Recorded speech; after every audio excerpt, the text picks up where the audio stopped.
Wait for some people to get into the room.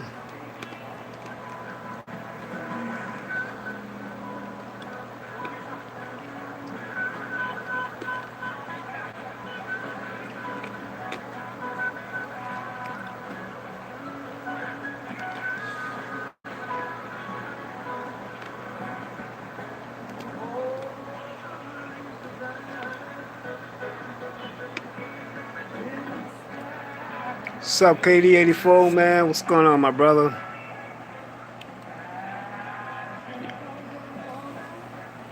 You the first one in here. Wait for a few more people to get in the room. How's your day today, then, my bro?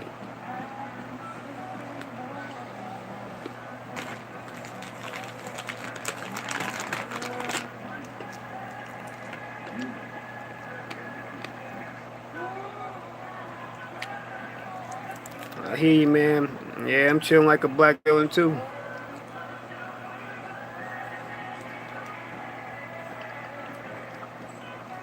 Just doing my thing, man. So technically speaking, I'm supposed to be at work right now, actually, but they canceled the assignment, so I just came on back to the house, man. Decided to chill. You know, just talk to the family. You know, spend some time with the fam. Oh, cool. You got a side deal? What kind of deal is it?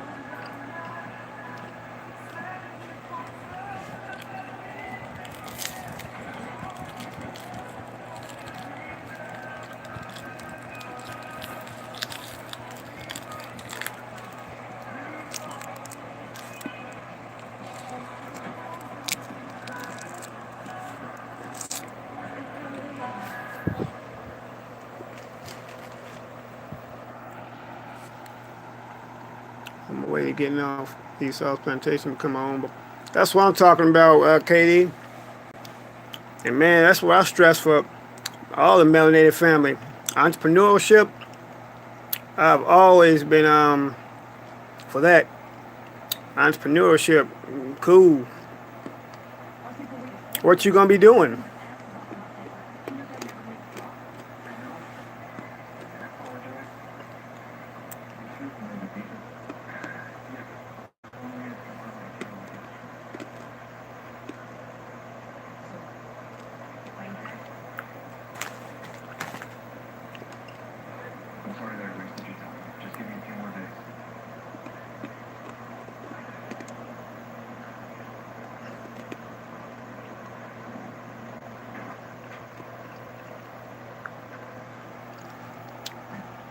Financial services have been the numbers with since I was a kid. Cool. Shoot, might have to use you to be my accountant or something, or bookie or something like that. That's good though, my brother. Yeah, I enjoyed. I did a couple of videos. I did one today too, and I'm glad True Royal had that panel yesterday because man, we got the family got the family got to be better. What's up, Shady Cat? And you know what? That's the way I feel too. That's the way I feel, 2KD84, because I feel like, man, working for someone else, you're not going nowhere. I've been doing this too damn long, man. I'm getting too old for this shit, you know? And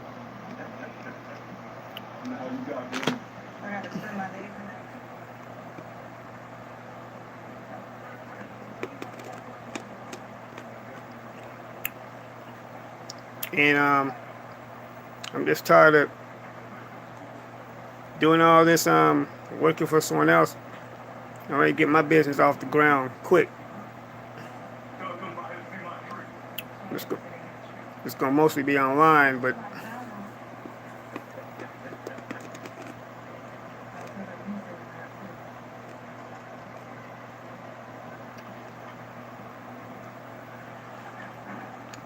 How you doing, Queen Shady Cat?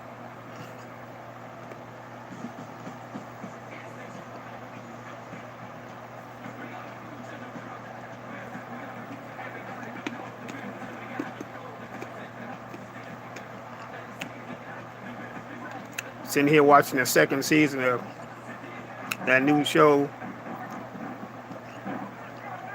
called Snowfall.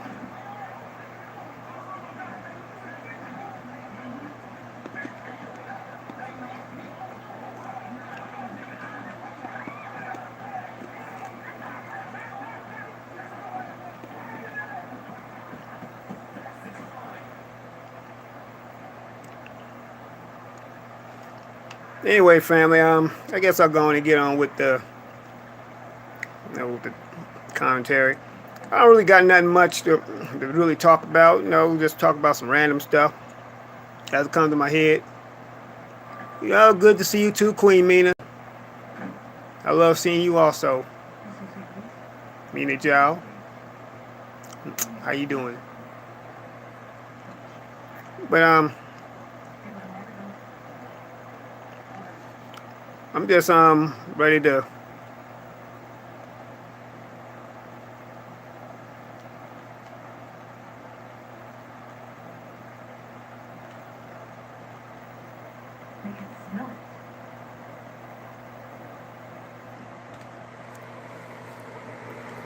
I'm ready to like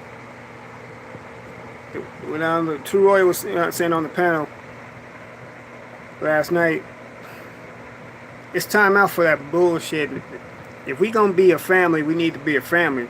Yeah, family argues and stuff like that at times, but the shit that's been going on these last few days is just not natural. I mean, you got people being trolls and stuff like that, and I just want us to just come together as a family, because we already got too much going against us as it is. We don't need all this bullshit. We got all kinds of people coming at us, all kinds of incidents and things happening. Like, perfect example, KD84, about getting off the plantation. I was supposed to go work on a set tonight, and they canceled it. This is the second time they canceled something. But at least yesterday, when they canceled it, they had something else lined up for me, but they canceled it tonight. Now, I've been working a regular job lately, getting a steady hours, but hey, T. Thomas. But it's time for us to get our own finances. It's time for us to get our own thing going. And yeah, family, I'm deviating away from it. A lot of you all know I'm trying to make a trip to be with my family. What's up, Casino Gotti? My brother T. Thomas in the house too. Anyway, I'm trying to make it to Chicago, to be with my family for a reunion. And you know what, family? I'm just asking for a little financial help for my family. I got it in the description. I'm gonna put it in the comments later on too. But I can't do it myself because I got a phone. But it's PayPal.me/TheRealAaronCollins. Whatever you can do, man. Yeah, KD84. I'm trying to leave on the 25th, and I'm trying to just get as much financial help as I can get, from the Melanated family, and it all helps out. Any donation, it all helps, man. But we need to support each other financially anyway, because as black YouTubers, like we've been saying, all we got is us. And I agree with you, KD84. I'm done with this gender war stuff too. That's not us. That's not what our community is about. It's about. Oh, all right, T. Thomas, you about to take off, brother? Man, you just got on, man. Oh, I'm trying to take a plane. KD84. Shoot, man, I'm coming from LA to Chicago. 2 years ago, I flew. It was about I think about what, a 4-hour flight. Not too bad. Yeah, man, I'm trying to fly.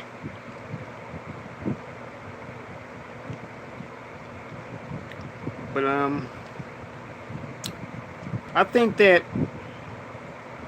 we should all get Patreon and GoFundMe and PayPal.me account set up so we could all support each other in all of our little endeavors. I mean, on YouTube. And it's really easy.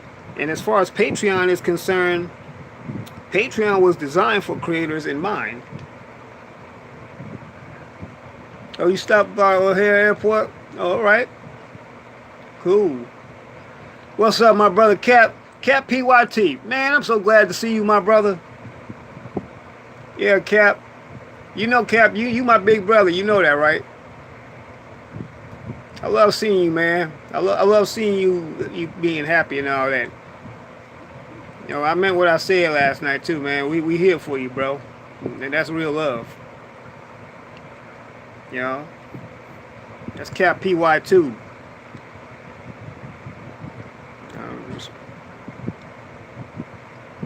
Yeah, me too, KD84. My favorite vet also. You know what, KD84? I guess it's up to me and you, to keep Cap, calm and keep him from all the stress and all that other bullshit.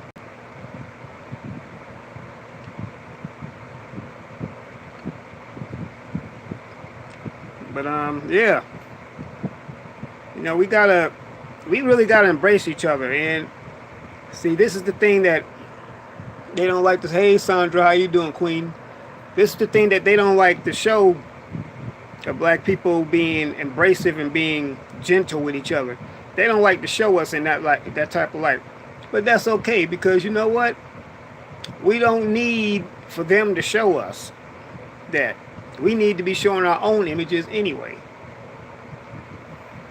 We need to show our own selves in this positive light, of us loving our black women, protecting our black women, loving and protecting our black men, loving our children. What's up, Kim? How you doing? Welcome.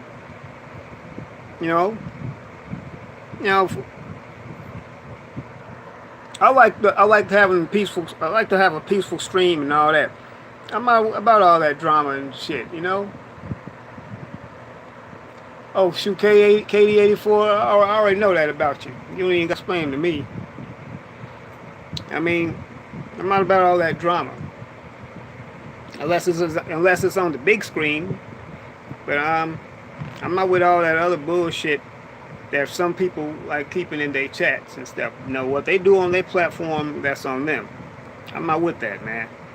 I'm not with that. I'm for the people.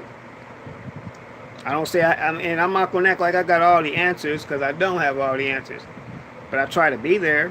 I try to be of some kind of assistance. I try to do whatever I can to help, because I love my family. I love the Melanated family. Be one, family. Be one. And as I stated before, that doesn't mean that I hate everyone else. As black people, we really do not have, by nature, we are not a hateful people. We actually are a loving and compassionate people. And perhaps that love and compassion is what's gotten us into a few fixes at times. Because a lot of times, yeah, exactly, KD84. Yeah, I heard you too with that. Yeah. Hey, Miss Anna Whitaker, Keisha Hills, how you doing, Queen? Queens Anna Whitaker and Keisha Hills. I mean, we need to be more embracing to each other. I mean,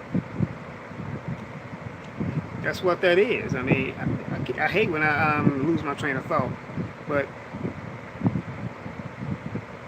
I like to be respectful.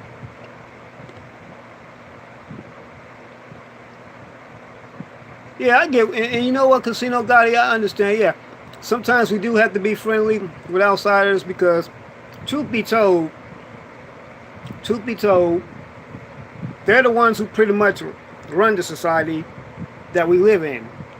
We don't have no kind of power. We don't have nothing. So yeah, we do have to depend on the outsiders. You hit the nail right on the head with that one. So we gotta be realistic. I know I hear everyone talking about we need to separate, okay? But the question is when we separate, what we gonna do? Where we gonna go? Yeah, you're right, Mina Jal. We are compassionate to everyone but our own.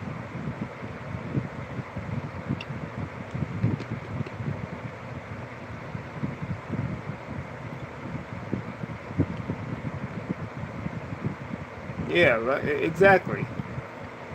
I mean, we separate. Okay, what we gonna do? How we gonna sustain ourselves? And like I said before, it might it might take 45, the orange president, to be in office for a second term for us to really get it through our head and to really get the message. Because some of these Negroes still, it still has not crossed their mind yet. They still just don't get it. They still think this is a big game. They still think this gender war shit is where it's at.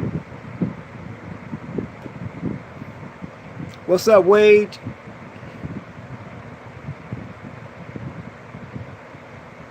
Well, what happened in LA, Wage? I'm in LA. What happened? What did I miss?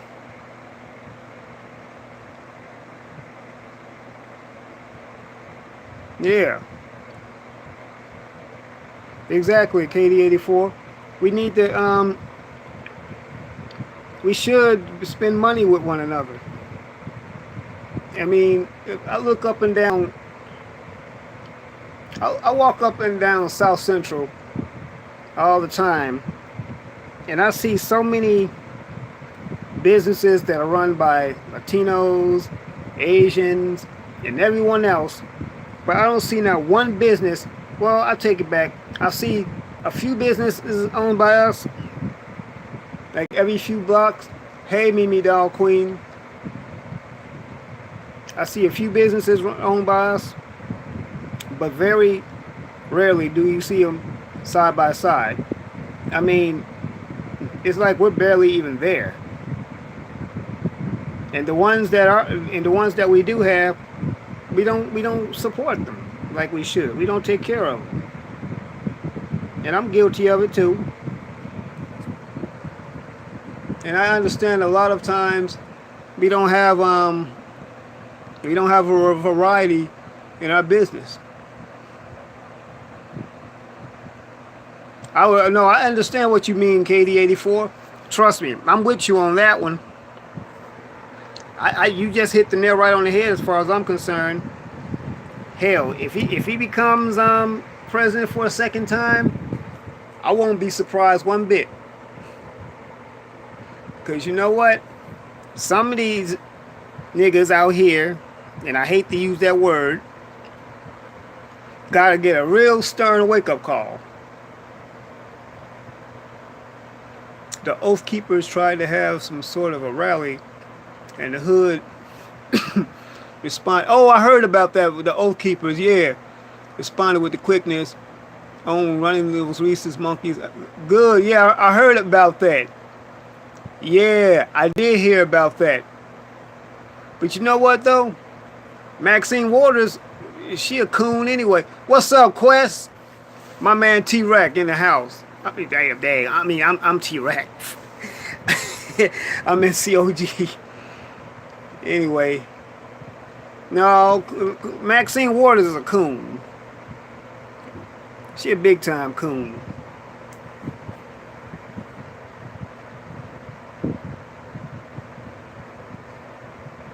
But yeah, I heard about the Oath Keepers though. I did hear about the Oath Keepers. But it's good though that they did something. It's a sign of us getting on code. I will say that much. Yeah. It's a sign that we are getting on code. That's good. Once again, family, that's paypal.me/The Real Aaron Collins.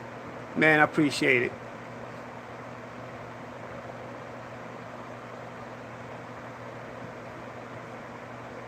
Chris Yahuwah, what's going on, brother?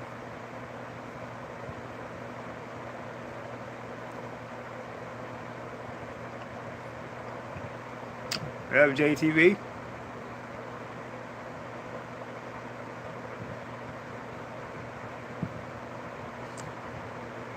But family, we definitely got sub Kendra.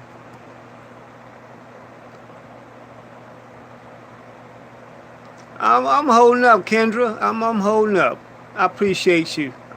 Yeah, I'm just chopping up with my family here, you know. Just trying to keep a peaceful stream here and talk to my family and let everyone know I'm well. What has you in tears, Kim Brown?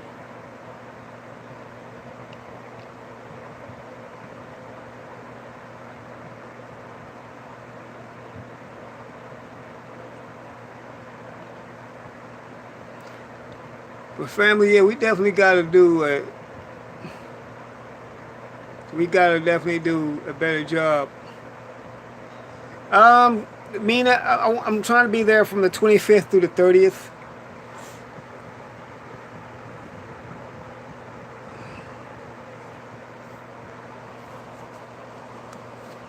Yeah, I'm trying to be there from the 25th to the 30th.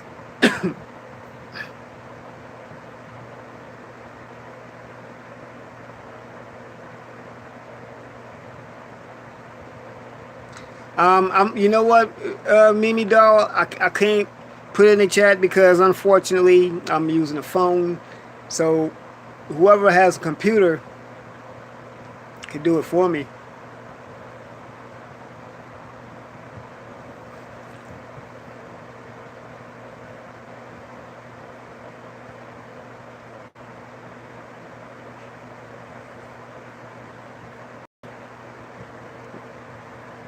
We all right, family, right?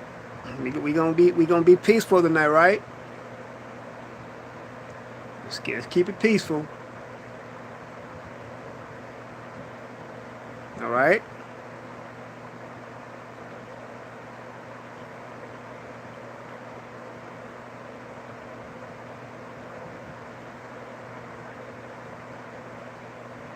Hey, I appreciate it. I appreciate it, family. That's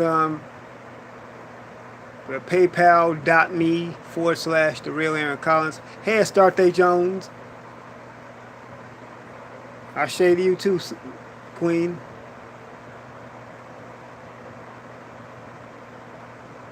I appreciate that, Queen Mina. Hey, yeah. Anyway, family, let's keep it peaceful. You know, JTB, COG, we good? We good, right?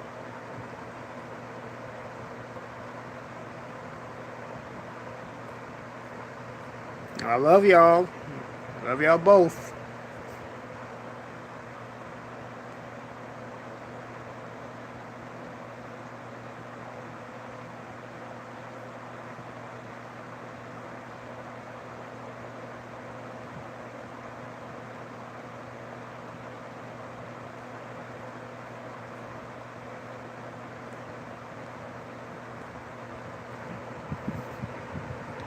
So let's see. Let's come up with something to talk about. Okay, yeah. So man, what's the deal with Snoop Dogg and this? What happened, Mimi doll? Oh yeah, yeah. Okay, yeah. Yeah. Someone, yeah, put that in there for me. But so what? So Snoop Dogg, what he do? Cheated on his wife with with a vanilla persuasion.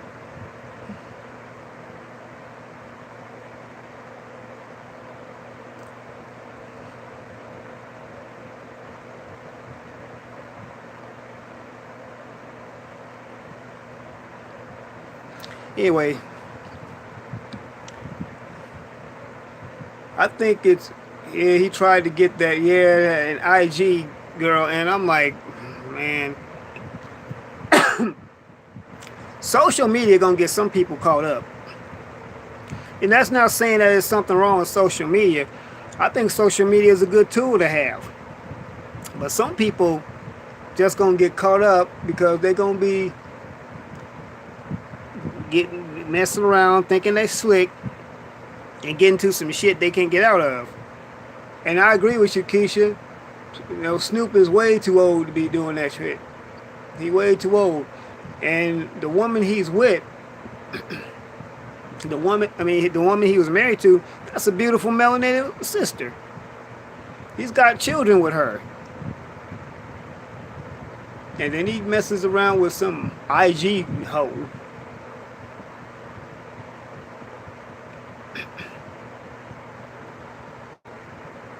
I mean, I remember back in the 90s, he used to say, we don't love them hoes, but yet you get on Instagram and get with one.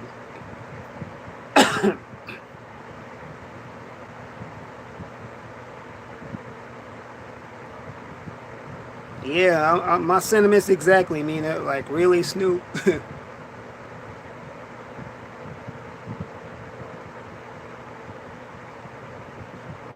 Yep, he wants some strange fruit, all right. A start day. Yeah, I know. You know what, though? I'm not going to completely judge him because maybe he was trying to do the gospel thing and be legit about it. But somehow he got sucked back into his old ways. So we all make mistakes. Yeah, we do make mistakes, and I'm not at all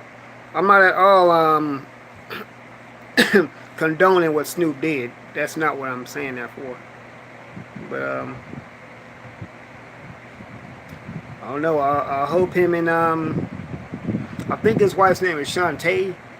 I hope they could reconcile. I hope they can come together.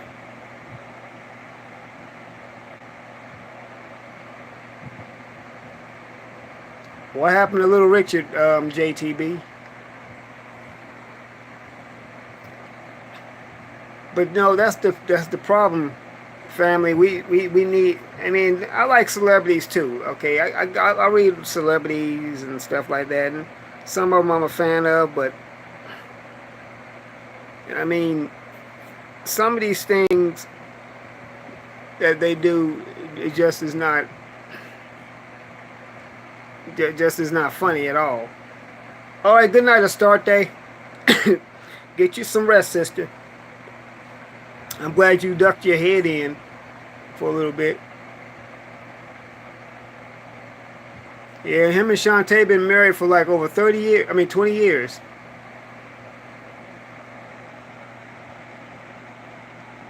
He went gospel and renounced homosexuality.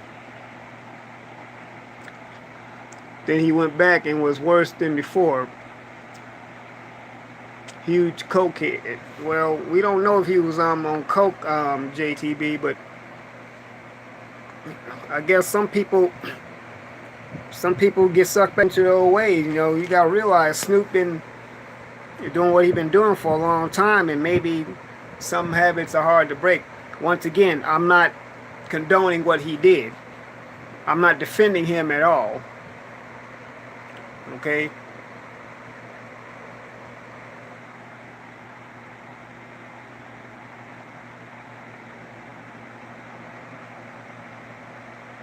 Hassan Campbell Daycare, what's up?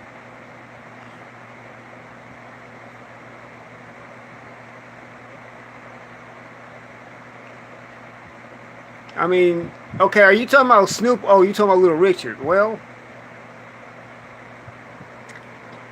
maybe sometimes, you know what? I've heard of stories of people being in the middle of a drug binge and find God like that. No, it's possible. Now, I don't know what Little Richard's doing now, but it is possible. But we need to, as True Royal Family would say, is we need to really be concerned about our own immediate situation. Because the problem with us as a people, not only do we sub Dark Void,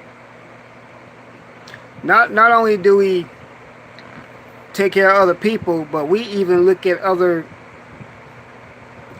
care of other Africans too, before we take care of us. Besides, a lot of these other folks are not the descendants of slaves like we are, but that doesn't mean we shouldn't help them. As far as Haiti is concerned, Haiti, heck, they of us. They come out of the same ancestors we come out of. I'm just saying though that we don't need to be all caught up in other people's affairs that we forget about ourselves. That's just something that we gotta work on as a people. We gotta stop worrying about what's happening with the next group and be concerned about our own communities and our own situation. We gotta be more quick to embrace what's happening with the brother or the sister next door to us than we would someone that's in the next country. Because see, I know we're all over the diaspora. I get that. We're all over the diaspora. But before we can help Africa or the Caribbean or anyone else, we need to work on us too.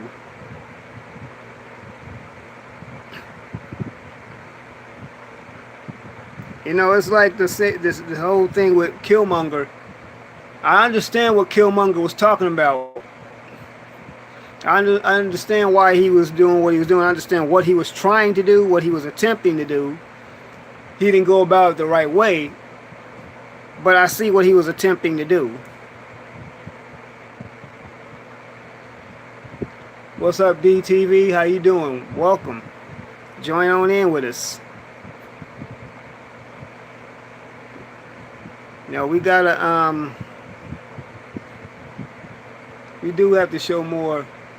Well, yeah, exactly, Miss Anna Whitaker. He had an angry approach, and when I think about what happened to him, what happened to him is basically the same situation that a lot of black boys deal with. They grew up with that without their fathers.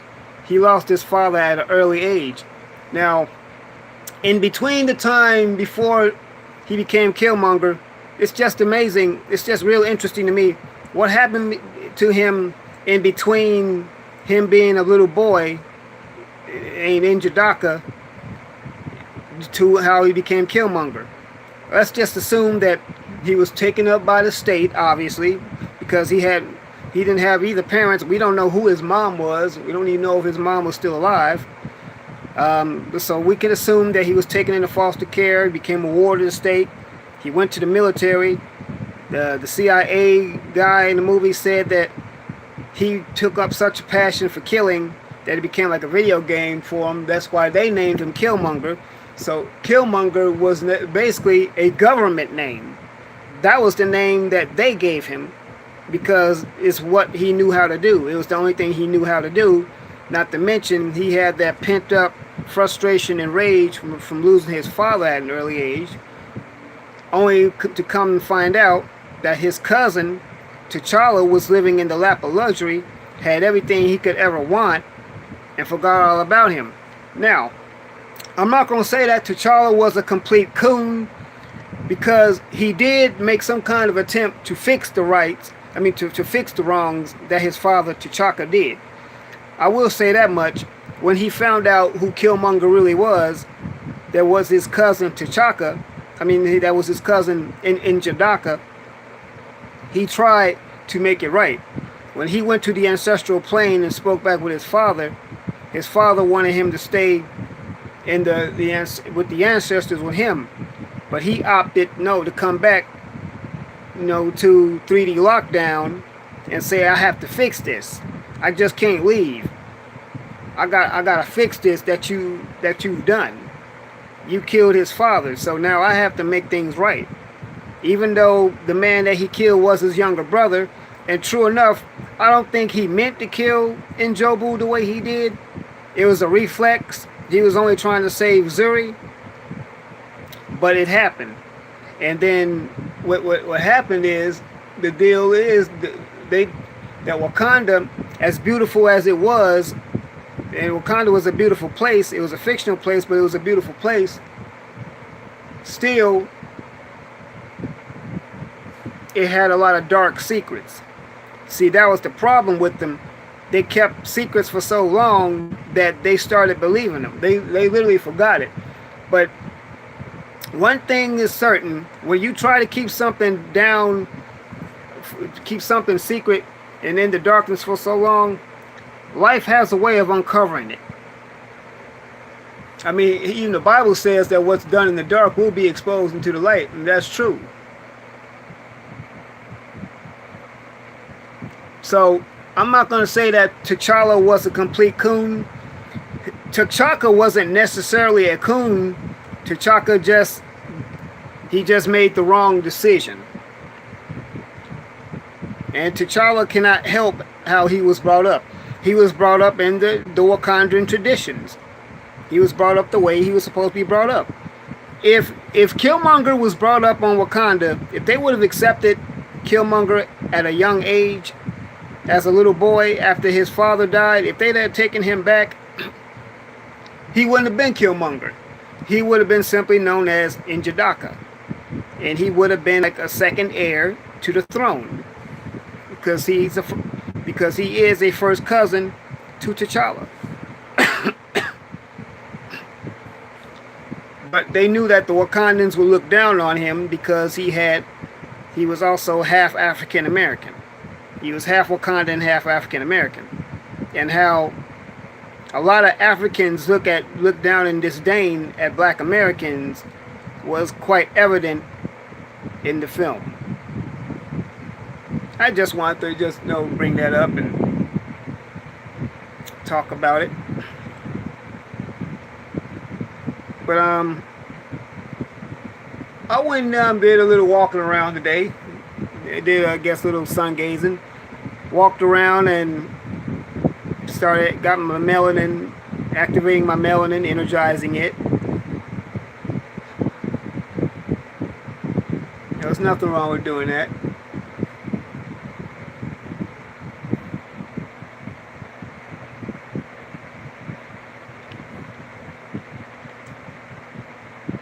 I didn't disagree with Killmonger and his methods. Only his dictator approach after reaching Wakanda. Exactly, DTV. So, yeah, you get it. You see what I'm talking about? Yeah. I don't necessarily agree with what he did, but I understand. But still, ultimately, with Killmonger, his anger is what took him down. He was so angry, and he was so full of bitterness and hatred, it ultimately led to his downfall. Because by that time he couldn't be reasoned with. It was only till when he was dying that T'Challa took mercy on him. What's up, brother Danubian? That T'Challa took mercy on him and decided to take him up to the top to see a Wakandan sunset, which brought everyone to the remembrance of what his father had told him. His father told him that the sunsets in Wakanda are the most beautiful. And he got a chance to see the sunset for the last time, at least. He got a chance to see his ancestral homeland. But then he wound up taking his own life because he said that his ancestors knew what real freedom was and would rather die than live in captivity.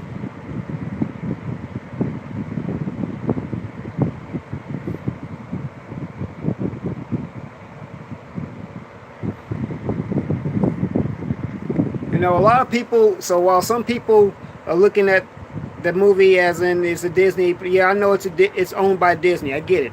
White people own it. Look at the meaning that it's conveying. That's all I'm just saying. And actually, I did do a preview on Black Panther. I just wanted to, just bring that up just for, I don't know, guess in case nobody heard it.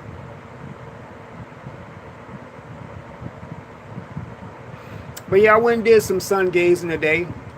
Walked around, doing some soul searching.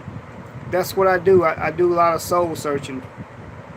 Because a lot of times I'm not really satisfied with how I'm doing things now, and I do owe a lot of it to myself. I do fault and blame myself for a lot of stuff. I do because too many times I put stuff off and wait to the last minute to do things, and I don't like to do that. It's not.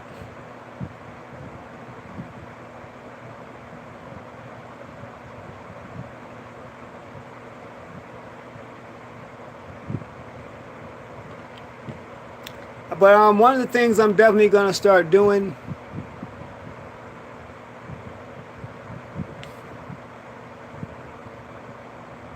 I hear you, DTV. Well, one of the things that I do, I want to start making more videos and start live streaming more often. I talk with information, man, and I'm gonna do something. I'm gonna eventually upgrade my equipment. Probably a little bit sooner than I thought, though, because he actually had a point on some things. So I'm gonna definitely. So look forward to me upgrading because it's time.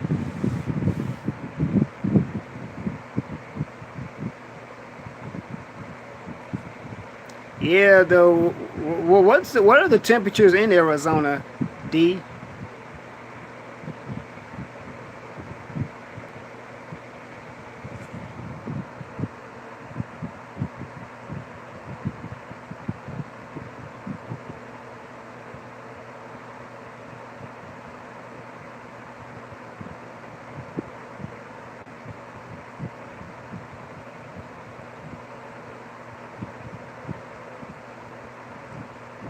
Oh, come on, COG. What's going on, bruh? What's going on with you and JTB, man? Come on.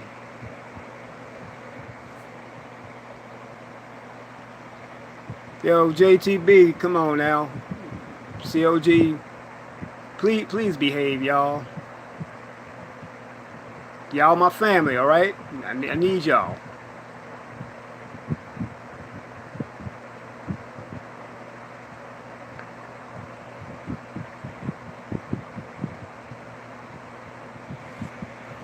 But I'm with you on that King Wage.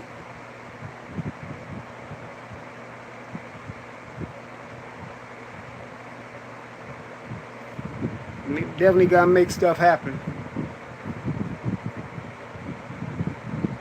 Definitely gonna make stuff happen. Family, yeah. I run a peaceful stream. I want to keep it that way.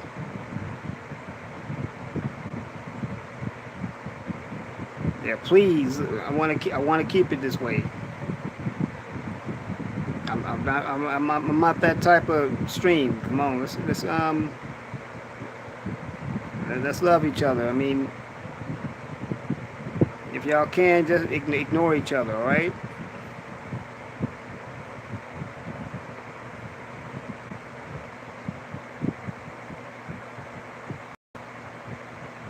I lived in Texas for 15 years too, brother, the Nubian and DTV. But man, what's it? What is it like there right now? Is it like I mean, here in California, I mean, LA, we've had some triple digits.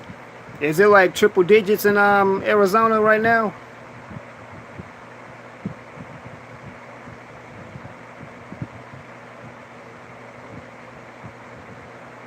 A massive grave site in Texas.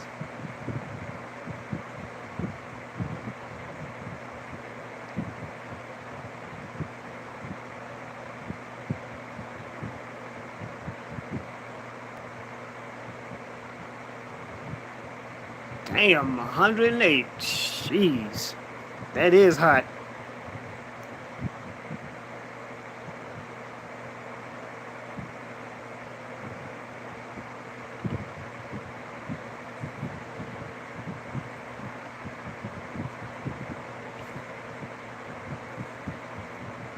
You know what though?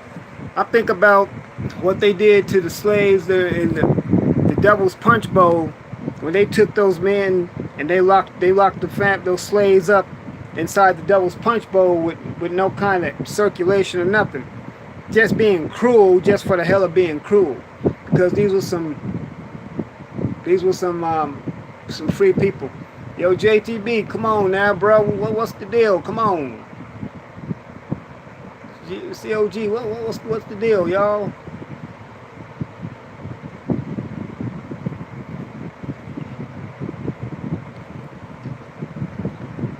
Y'all, I'm asking y'all. Let's be civil, family. Let's be civil. JTB, what's funny, dude? Why are you laughing, man? What's the deal, JTB? What's going on, bro?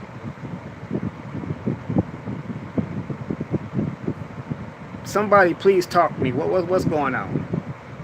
I mean, we're trying to have a conversation. I'm trying to have a peaceful conversation with my melanated family. Trying to talk about peace. Trying to talk about getting things together. And this, come on, I don't want this drama. I don't want no drama.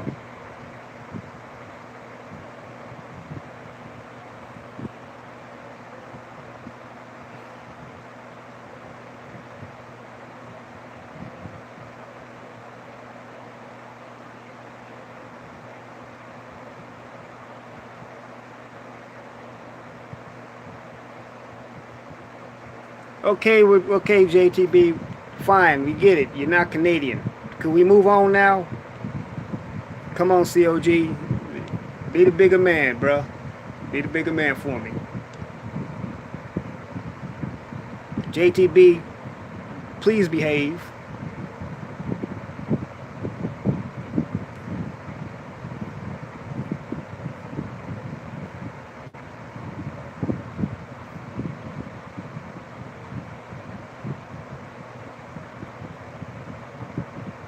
I saw on Inside Edition a white female mail carrier died in a mail truck in the California heat.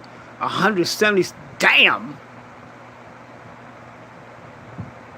177 degrees. Man, who could survive in that? And then how come she didn't even get out? How come she didn't have enough sense to get out of the truck? Being that hot, 177 degrees, that's damn near 200 degrees, fam. That's like murder. That's murder heat right there. Hey, Miss Page, UK. Miss Page, UK. Good morning to you too. Yeah, my feelings exactly, Casino Gotti. Damn. That's suicide heat. Damn, I didn't know that temperatures could get that hot.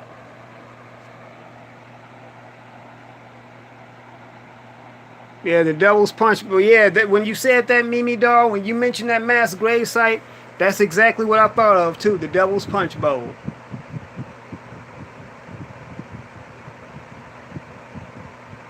Yeah, that's that murder weather right there.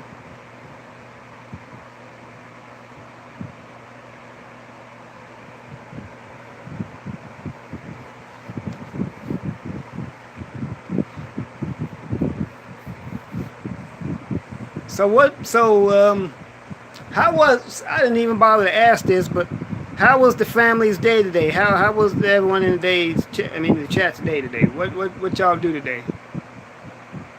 You know what? That's a good question. Did the truck have AC? I mean, it's a mail truck. You would think that would come classic. What's up, Low Kaz? Low Kaz in the house. Uh-oh. What's up, Low Kaz? What you doing? What you up to, bruh?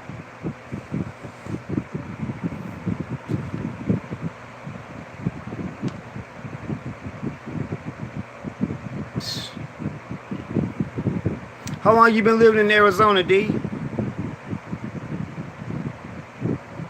I'm holding up, Low Kaz. I'm holding up. Just taking it one day at a time, just trying to chill with the Melanie family here.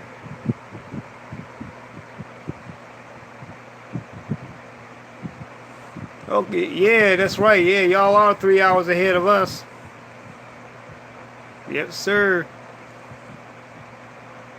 They don't get updated.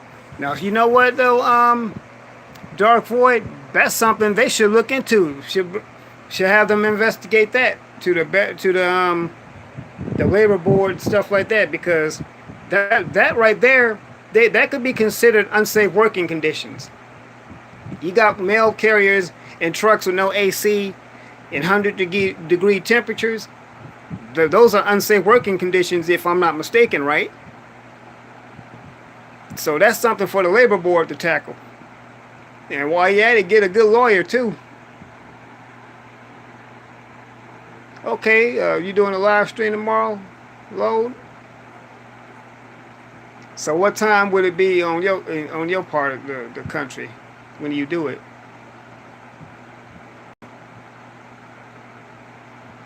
Yeah, that's a big lawsuit right there, Miss Whitaker. They should be getting paid out the yin yang. Those are unsafe ass working conditions. I don't care. You got me in a truck at 100-degree ass temperatures with no damn AC. Shit.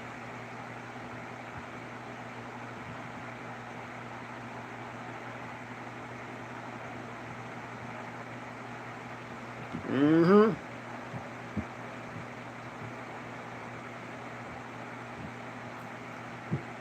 Say, JTB, what you say? Why do you have an interview with Diane Corns? JTB, I think that was already discussed. That was already taken care of. Well, we don't need to be discussing.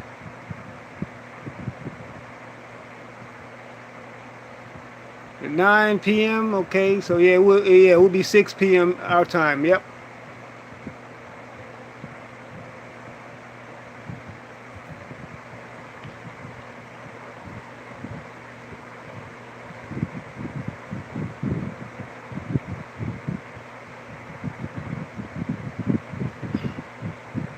I bet you in Phoenix, DTV. Oh yeah, that's right, brother Nubian. You out there too, huh? In AZ.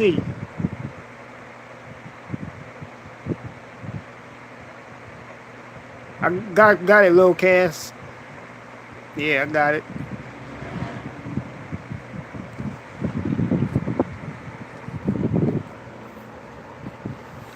Hey, low cast, you saw the stream that me and Info Man did with O'Shea?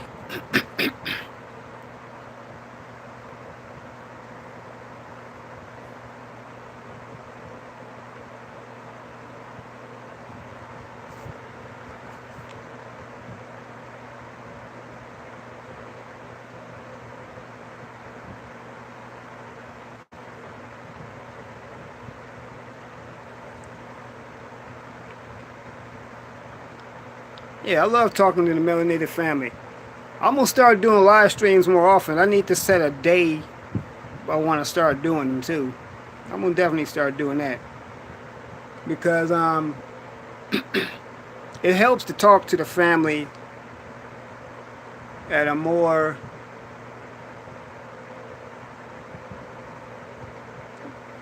frequent. That's the word. At a more frequent amount of time. You know, I'm definitely gonna do more videos.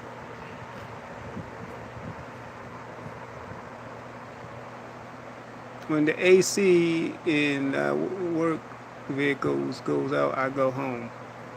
Right on to that, shoot, brother Nubian.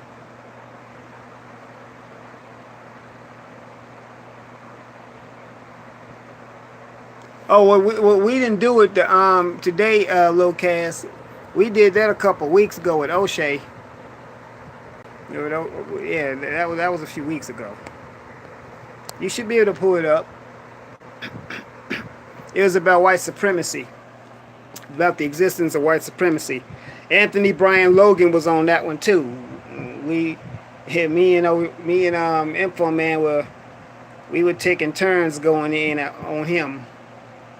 because bottom line, he was just pissing me off. Real talk.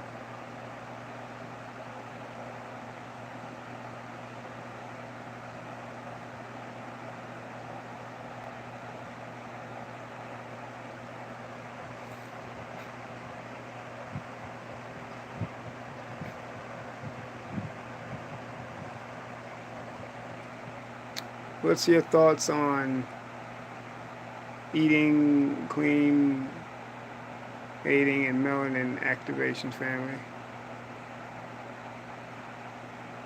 Oh, that sounds like a good idea, DTV.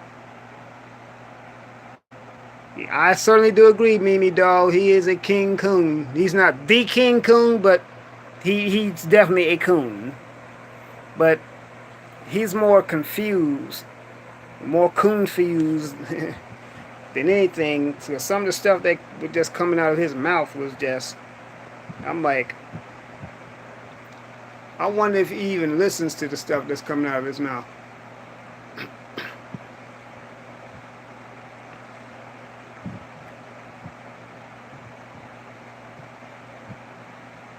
And Ace Boom Coon. Yep, Miss Whitaker, that sounds about right. An Ace Boom Coon.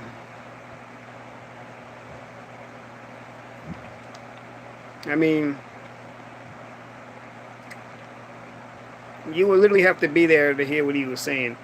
Talking about how the Klan was nice to his family. I'm like, well, he the only one on the planet, black, that had that experience. Because I guarantee none of us have had that experience. I know I damn sure didn't.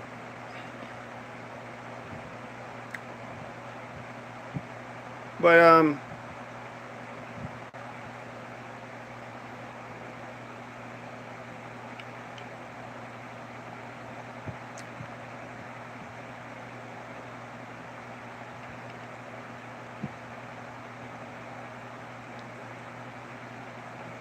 what are your views on the Mexicans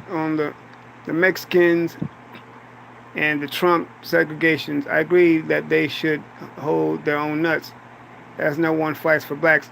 You know what, Mia Page UK, you hit the nail on the head. I actually did a live stream on that a few weeks ago, and I was saying that how these immigrants, they expect us to take up for them and to fight for them, when a lot of times they come over here and some of them wind up discriminating against us.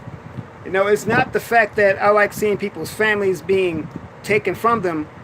I don't like to see that, but their children being separated from them, eventually they get their children back. I still do not agree with families being separated. But when they took black kids' family, when they took black children from their parents, especially during slavery, they didn't return our babies. They fed our babies to alligators. They kicked our babies. They killed our babies. They didn't return our babies to them. And then a lot of these immigrants, they come here, and a lot of times they actually have resources already set up for them. See, that's where the government is very hypocritical. You say you don't own illegals, but at the same time, you got resources set up for them already in place for them to benefit from. And they're really benefiting off of our backs. They're riding the coattails of black Americans who have been in this country. We can't even get a decent place to live, and these folks have entire complexes and stuff like that. And then you got these buck dancing, buffoon coon politicians that go out of their way and crying over their plight, but won't do shit for their own people. So no, I'm not anti-Latino. I'm not anti-immigrant, but I am anti us always jumping on the bandwagon, playing Captain Save a Negro for a group of people who don't give two shits for us.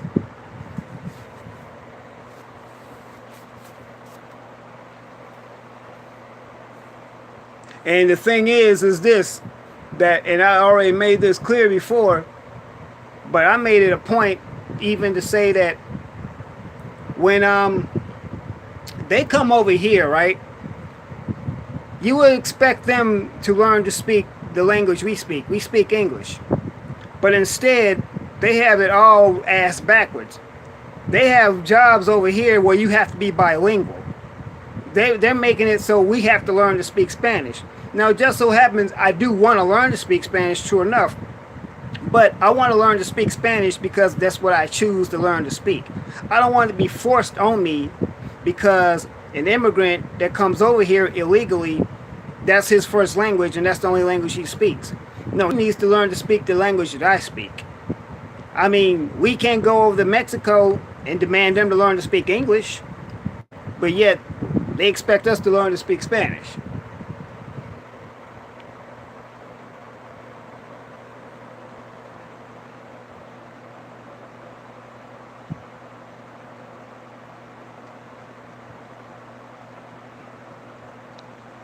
Well, what's up, B Funky? How are you doing?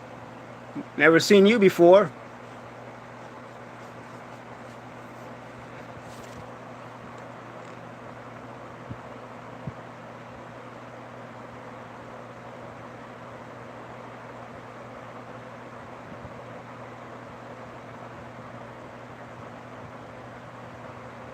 I felt good when we black people never bat an eye on their issues.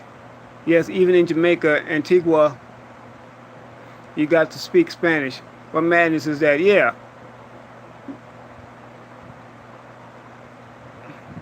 I mean, that's what I'm getting. I appreciate that, little Cass. And don't forget, family, paypal.me/The Real Aaron Collins. Support Aaron Aid. I mean, like I was saying before, I realize that Latinos, they do get discriminated against, but at the same time, I also feel that they're also honorary white supremacists because a lot of them do have those same white supremacist beliefs. Here in LA, a lot of Mexicans have racist attitudes toward blacks. Matter of fact, and I've said this before, matter of fact, me and Information Man have both stated this, but here in Los Angeles, the Mexican Mafia once had a green light on black people. They gave orders to their Serrano foot soldiers to murder blacks on sight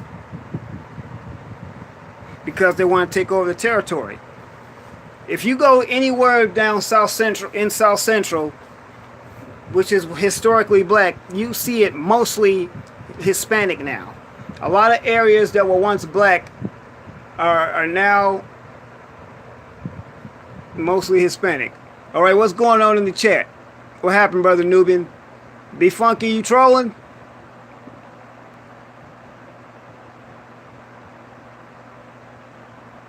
Yeah, exactly. Matter of fact, you don't see no Latinos standing up for our issues. When one of us gets gunned down in the street by an out of control race soldier, you don't see none of them coming to us and standing with us, but yet they expect us to stand with them on this whole immigration issue. I call bullshit.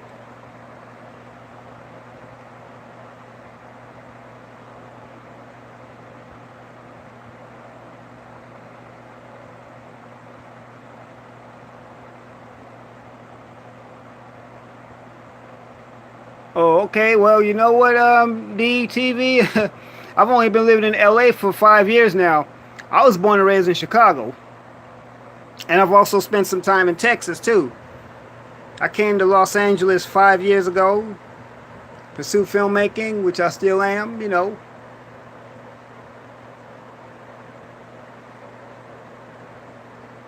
Okay, damn. Canada lets everyone in. We paid millions to what, terrorists? What do you expect? I have no idea what you're talking about, JTB. I never said anything about Canada. I was talking about Latino immigrants.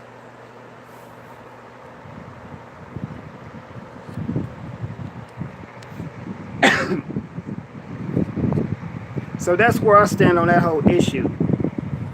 Like I said before, I'm not foreseeing black people's families Oh, okay, JTB. I'm not foreseeing black people's families be. I mean, I'm not foreseeing people's families getting split up. I'm not. But when our families are getting split up, you don't see no one saying raising one stink. Not even our so-called black politicians. And the black coon carcass, the congressional coon carcass, is just exactly what it is. A big ass black carcass because they ain't doing shit. They's laying there dead on the sidelines, was waiting to be scraped up and put in a body bag. That's how I feel about the Congressional Black Caucus because they ain't doing shit. All they are is the sit down eye candy paid coons of the established white elite. That's what they are.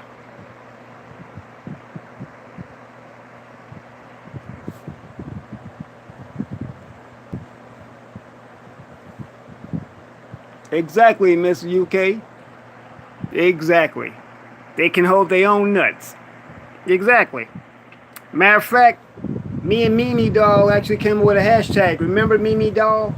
Hashtag hold your own nuts. We need to get that popping in the chat again.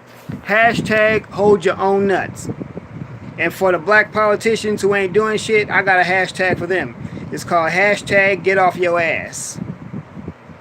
Matter of fact, yeah, we need to keep those going in the chat. Real talk.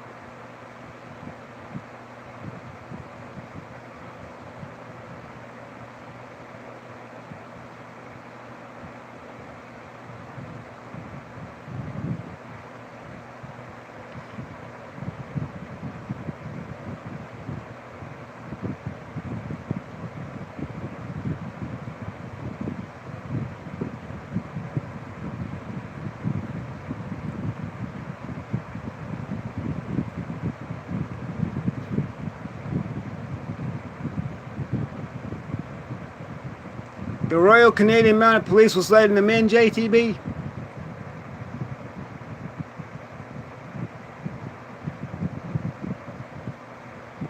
Matter of fact, the RCMP, they're basically like they're like the federal police, right? They're like the FBI, so to speak, right?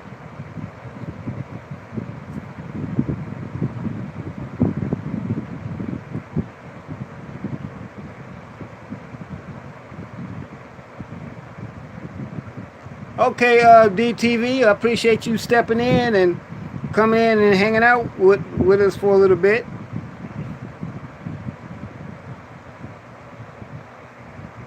At the Manitoba-Quebec border, yes, RCMP is our police. CSIS is like our FBI. Oh, okay. Yeah, I heard the Mounties. Okay, so the Mounties are basically like the border police. Okay, I get it. What's happening, Leonard DeYuta? Welcome, welcome. I'm waiting for True Royal Family to show up. I miss seeing the True Royal Queen.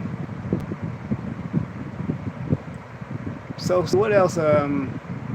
What else is hot today to talk about?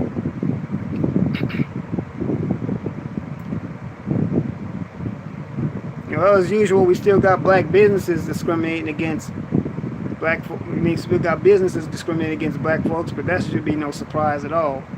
I mean, we got so many of us that are they're just dying to be a part of their society.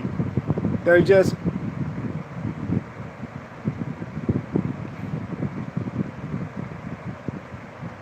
oh, you welcome, Miss UK. Anytime. You got so many of us just can't wait to throw ourselves at them. Because some of us think that their grass is greener. And if you go over there, you realize it's AstroTurf.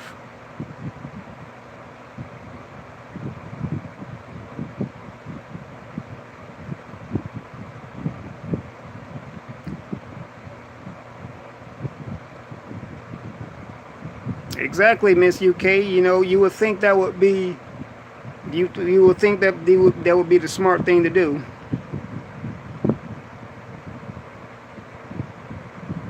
But at the same time, when we say to stop buying from them, okay, I get that, but that means we got to really ramp it up. We got to step up with businesses of our own.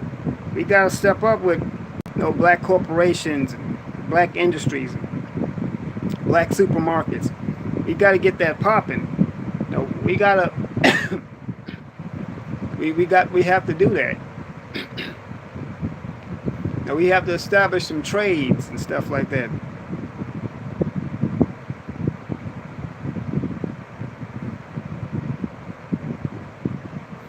We are at the end of the 6,000-year plan, and these devils are scared of us.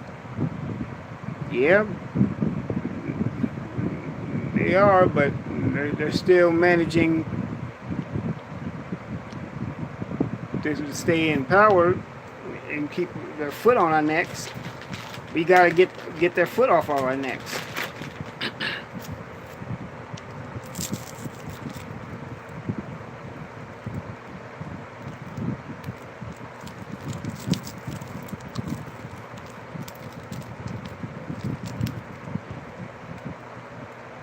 You to know in UK we have a new supermarket.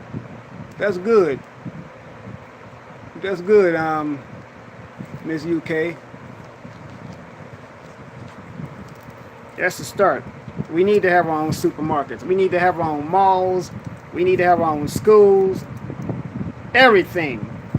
We even need to have our own airports and shipyards. I'm serious too.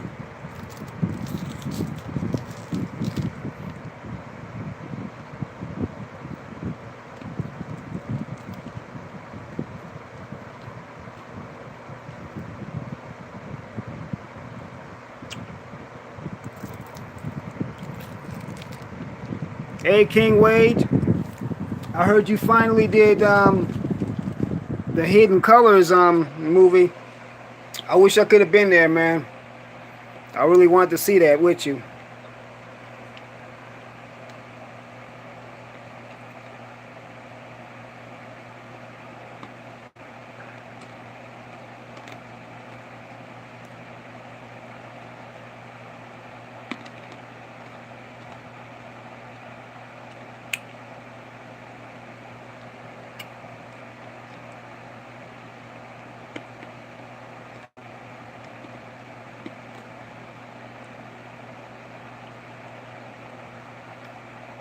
At 6, okay, yeah, that's right. You in California at 6 p.m.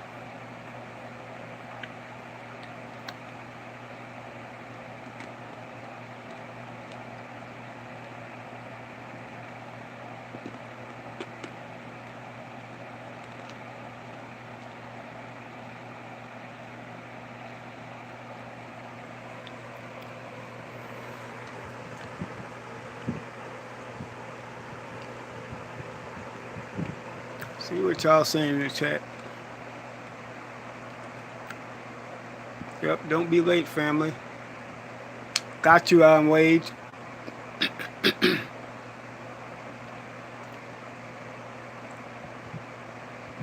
Don't want them flagging Brother Aaron's page. Appreciate that too, Leonard. Hey, y'all. Yeah. Appreciate that, Leonard. Yeah, chill with certain types of talk too. We gotta really work on. Information Man was right. He had a point. We gotta definitely work on some of the things you're talking about. What's up, Makeem? How you doing?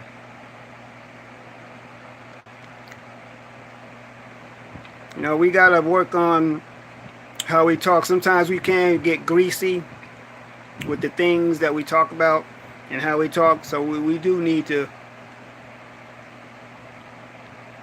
chill with the. That's good, Makeem. That's good.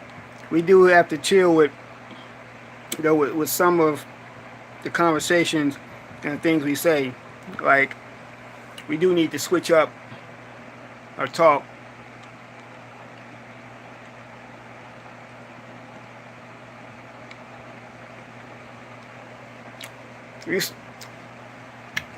What part of the country are you in, Makeem? You said good morning. Oh, you must be on the East Coast too. Exactly, Miss UK code. We must get on code, family. We must get on code.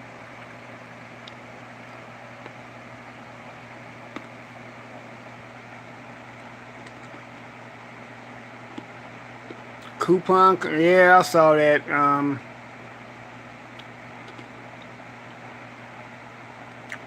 Yeah, I saw that Dark Void. Come to find out, he lied on that sister. Oh, wait, you're in Oregon? Well, hey, I'm right next door to you. I'm in California. So we should be on the same time. Yeah, he lied on her, King Wade. Said that she attacked him and stuff. I mean, so quick to lie on somebody.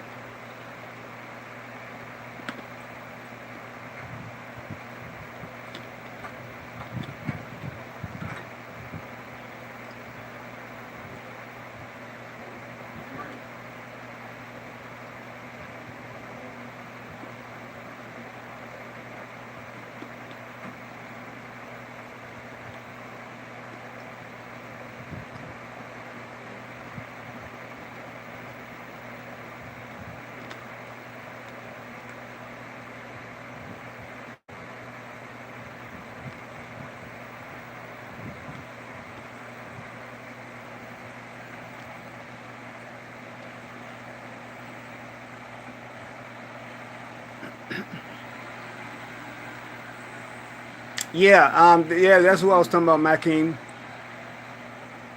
Yep.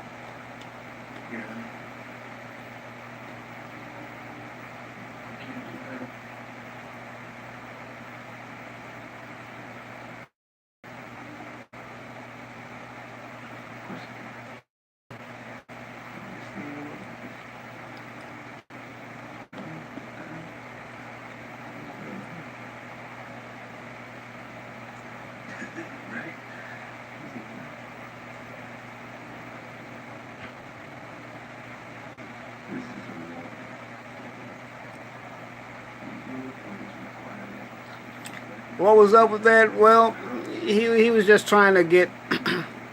He was acting out. He was trying to get some one on his side.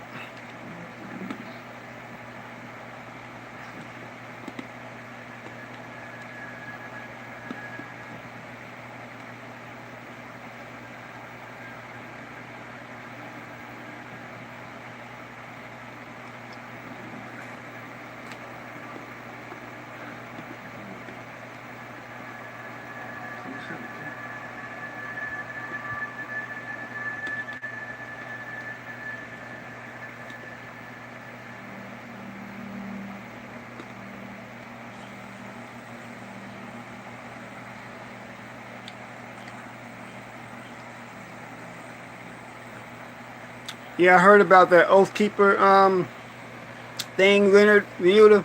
I did hear about that. I wish I was there to see it in person. I forget exactly where they were, but I did hear about that.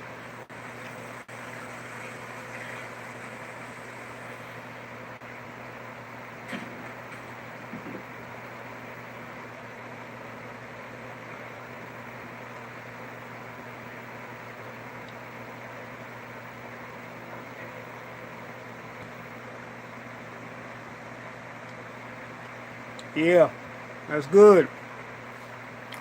Let's see us getting more on code. Yeah, Tariq. Yeah, Tariq did talk about it.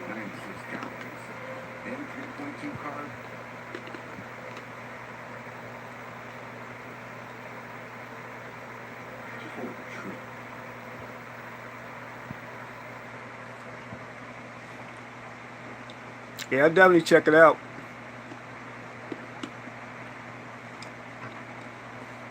I'm missing out on all kinds of good stuff.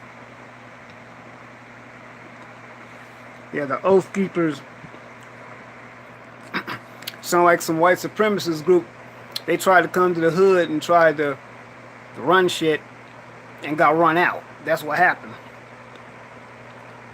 It's about damn time. That means we're starting to get on code. And it's about time.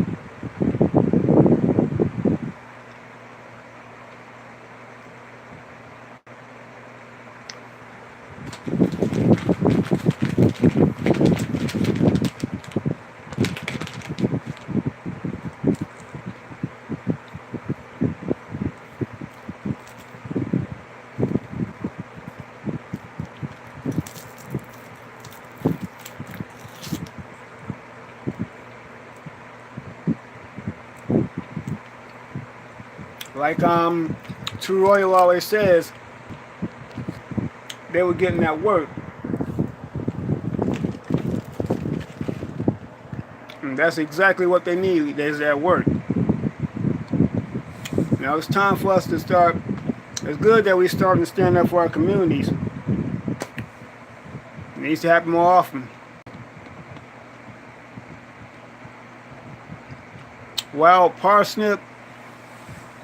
No. Who is that, King Wage?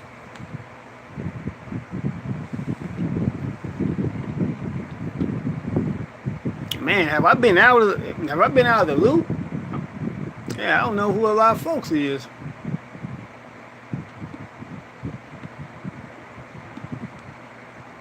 Oh yeah, I know who the Minutemen are, Makeem. Yep. I know who the Minutemen are. The Minutemen are a militia group.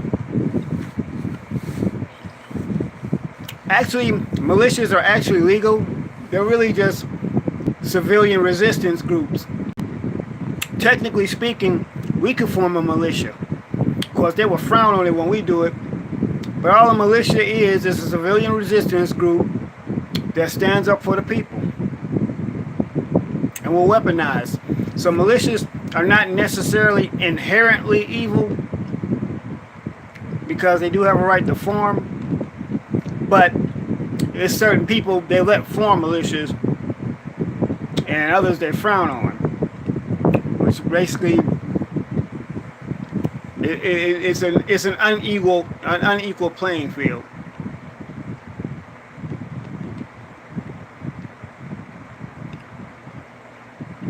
It's called the Decades Channel, huh? Is it on YouTube?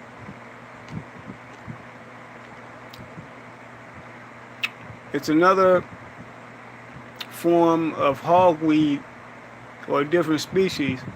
Oh, causing havoc in the research. Really? Yeah, that hogweed shit is what is the truth, ain't it?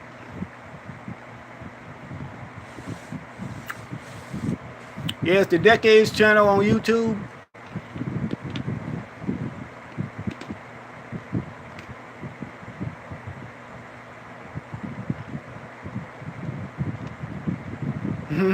I got you, Ann. I got you.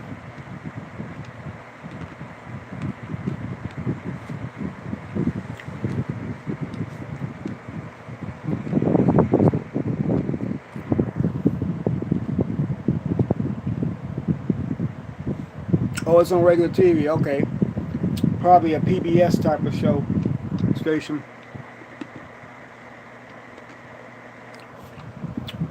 Right, King Wage?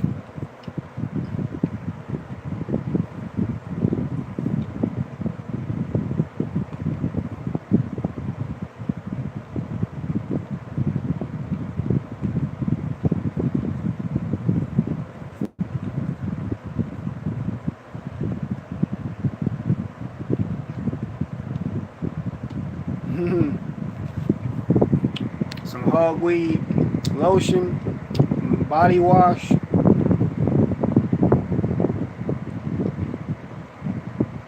Some hogweed hair grease.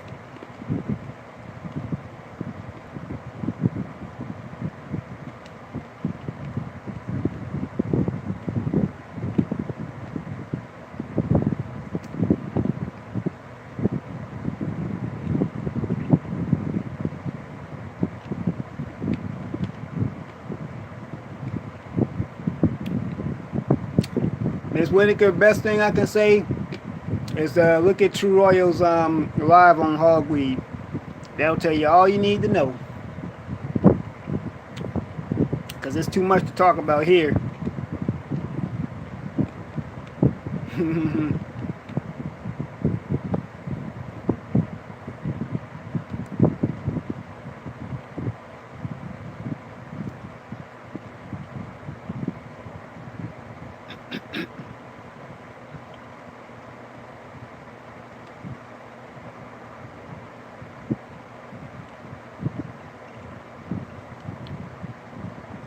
Kind of keep that down, JTB. Keep that down, bruh.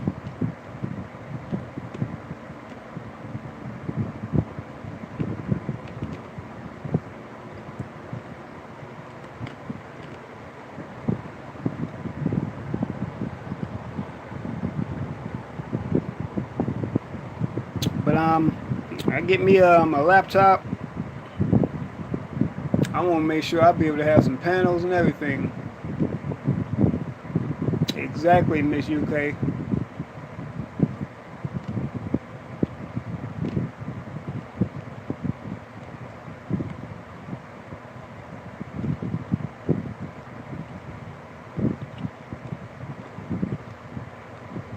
Used to pull whole weed a decade ago with SOLV. It wasn't until a few years ago that I heard about it causing third-degree burns, like you see today.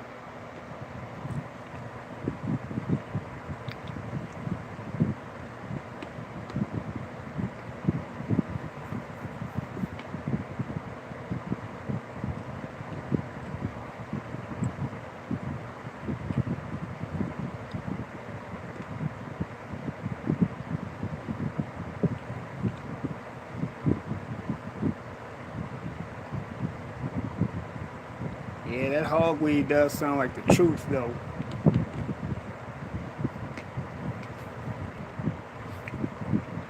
Sound like something to definitely be on the lookout for.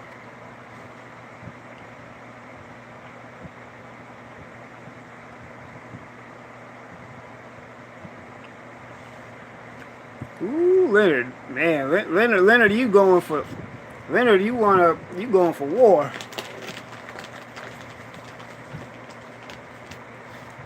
Yeah, Makeem, I believe you.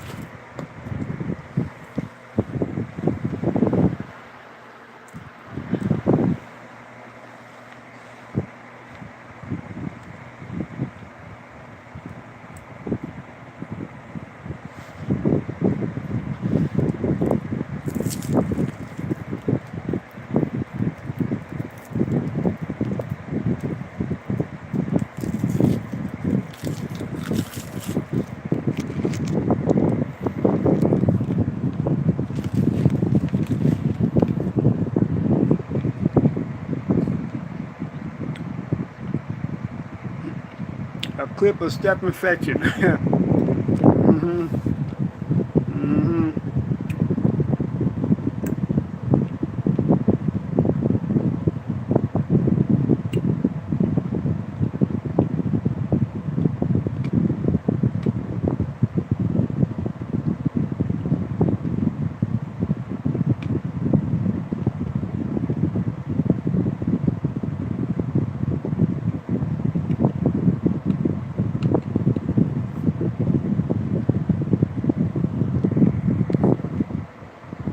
What can we see? What else is zooming on the horizon?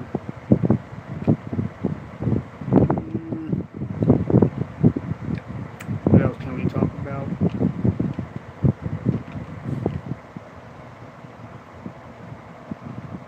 The Cosby Show? So what happened on the Cosby Show?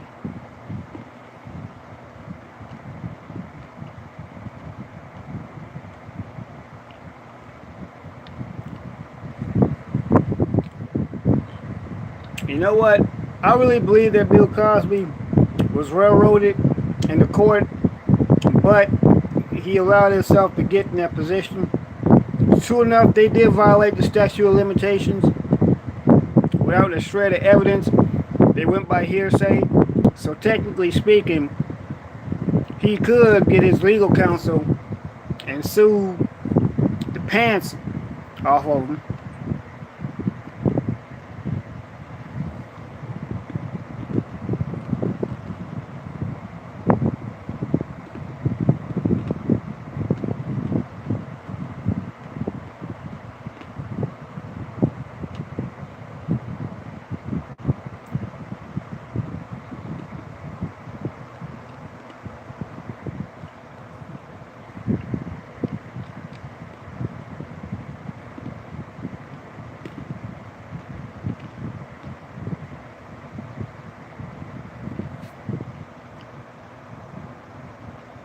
Yeah. Yep, they clearly are benefiting from a system they designed.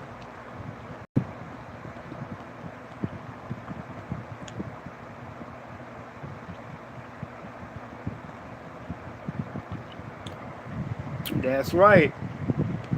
Here's mm-hmm. Look like trannies, huh?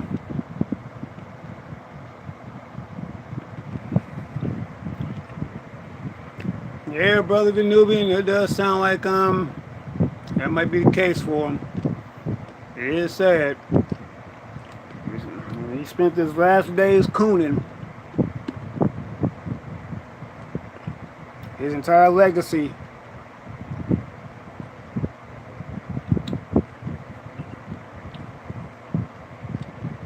His entire legacy.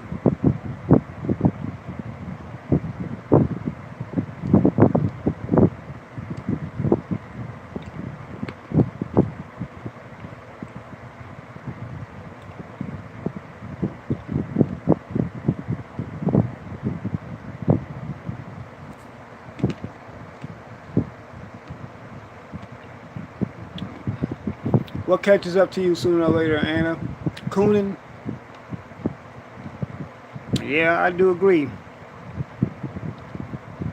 It does catch up with you. Cause you know what? When you sell out your own just for a few coon trinkets and nigga biscuits, you ask yourself, was it really worth it?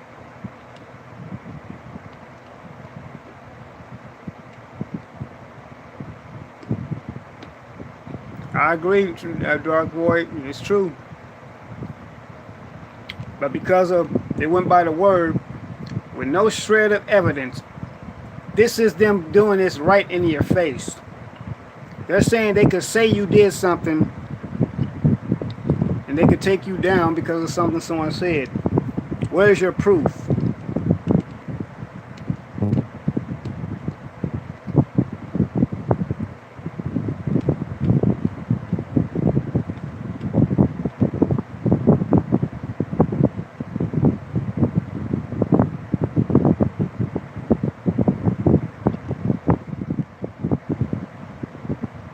Mm-hmm. Yep. Not one shred of damn proof.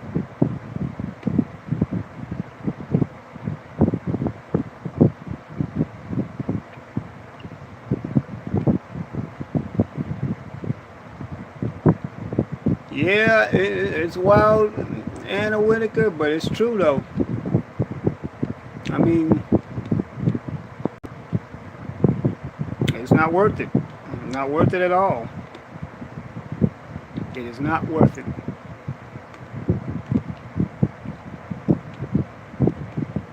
You get a few coon trinkets, and you think you just the belle of the ball.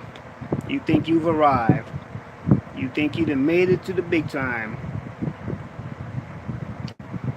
It reminds me of that song that Ice Cube did back in the day. It was a song on his Death Certificate album called Be True to the Game. And the Death Certificate was one of Ice Cube's best albums. He had some hits on that one. He made a song called Be True to the Game. It's a verse that he says this. You're trying to be like Jack, but Jack is calling you a nigga behind your back. If that's not a true statement, I don't know what is. In other words, you buck dancing and you cooning, you wear your pants all tight and shit, trying to be like them, trying to be one of them, but they look at you as just another nigga who will never be like them. And they will never fully accept you.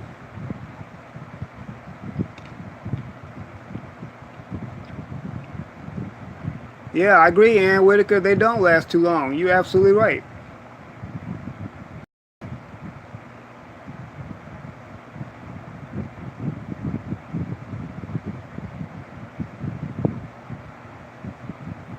You know? That's exactly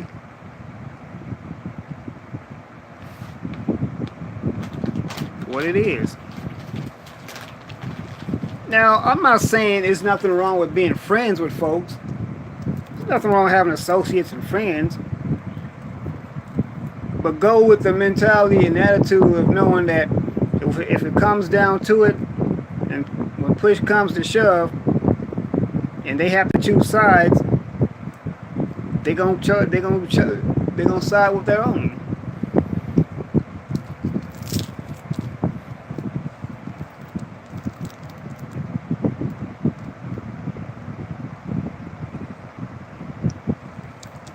I don't think Ice Cube cooned out. I'm not gonna say that much. I mean, he hasn't really done much. I think he's more into the movies and stuff now. Matter of fact, because the last time I heard of Cube, he was beefing with Drake, of all people. I'm like, bro, you come from a battle rap history. I mean, you dismantled NWA.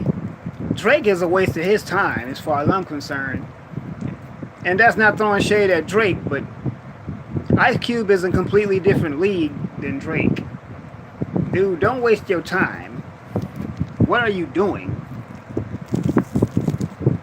Shoot, the last real beef, as far as I'm concerned, that Ice Cube got in was with Common. Now, I'm partial to Common because Common from Chicago.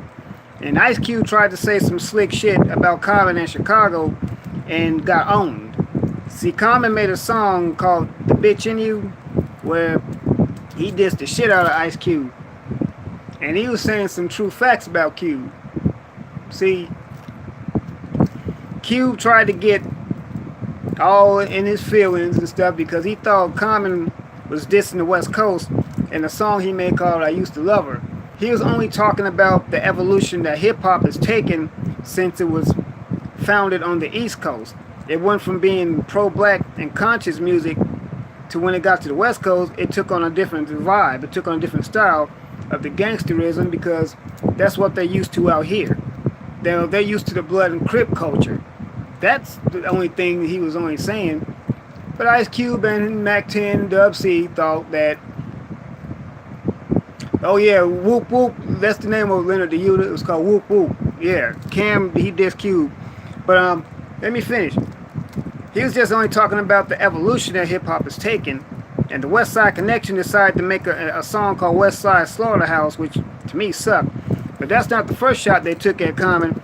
They did a song called Who Bangin', and what Ice Cube made a slight slick diss to a Common, saying that I'm bombing on common sense. Chicago is mine, nigga hit the fence.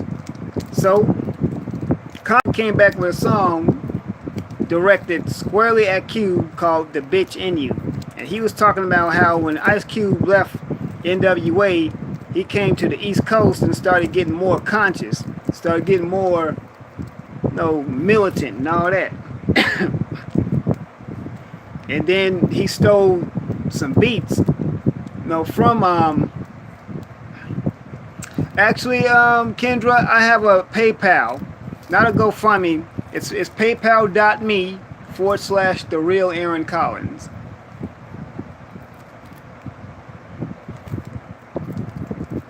Yeah, paypal.me/The Real Aaron Collins. If somebody is at a laptop or a keyboard, if you would be so kind to put that in the comments for me, I would really appreciate that, because I'm using this phone. But yeah, he was talking about how Ice Cube decided he talk went from eating bean pies to drinking St. Ides and stuff. I mean, he broke Common down. He said that Ice Cube ain't made shit dope since America's Most Wanted. I'm like, damn.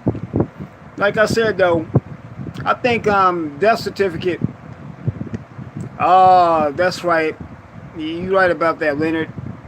That's right, cause I'm not able to mod people yet. Well, okay. I'll put it in the description when this is over with. Yeah, thanks for reminding me of that, Leonard.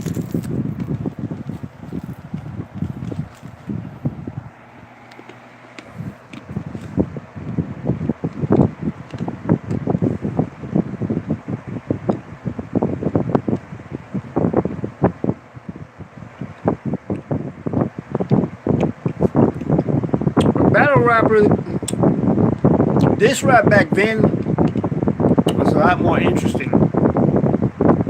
These rappers today, hell, I hardly know who any of them are now. Another major beef that Ice Cube got in was when Cube. Anybody remember when Cube was beefing with Cypress Hill?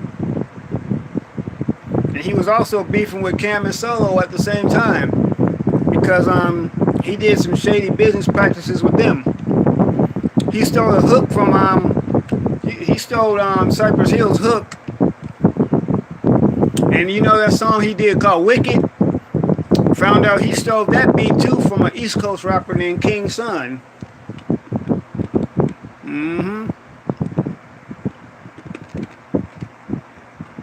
Yeah, you right, Miss Whitaker. It is subliminal now.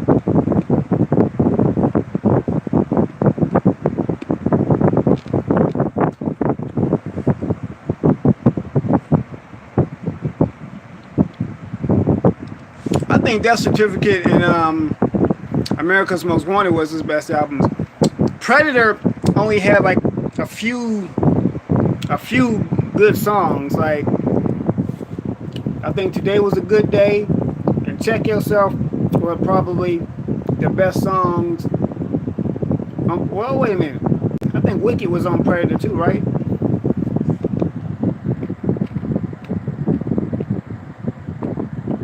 You got blocked, Kendra?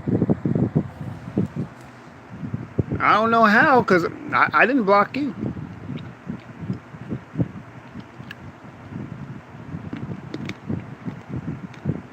Who blocked Kendra?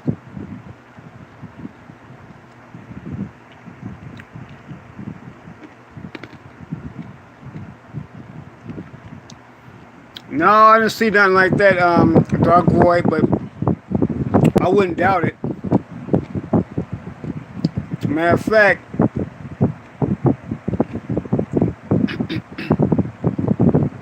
one of the it's this rapper. I don't know if he's even a rapper, but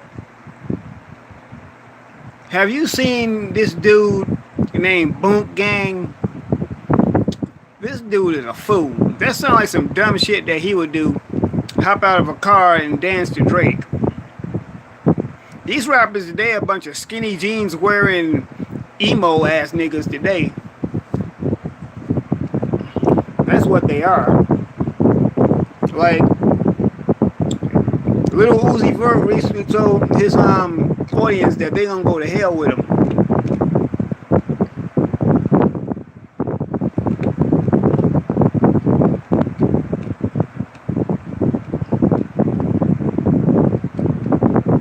Okay, it was on Terrene Reigns. I have to check it out, Mackeen. But probably one of the I'm gonna admit because I did a live stream on it. One of probably the hardest types of when it comes to this music. I still think it was sad to see that happen to Triple X Tentacion. To see him die like that, that was sad. You would think, well, I've heard people say that it should have been Tekashi 6ix9ine as much shit as he talks. I don't wish death on nobody. But I do agree that Tekashi 6ix9ine needs to sit his ass down and quit talking shit. But he might have, but then he'll have his his chance to do it because he's locked up right now in Houston because he choked out a fan.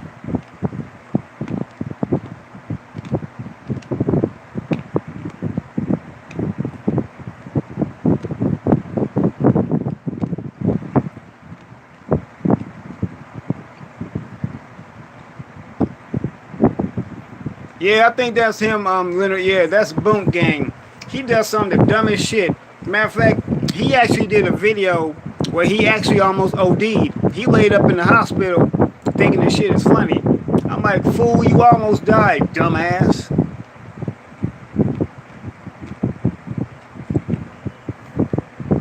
These rappers today are some skinny jeans, tattoo face, emo ass niggas today. I mean, they on that acid. They on some real hard shit today.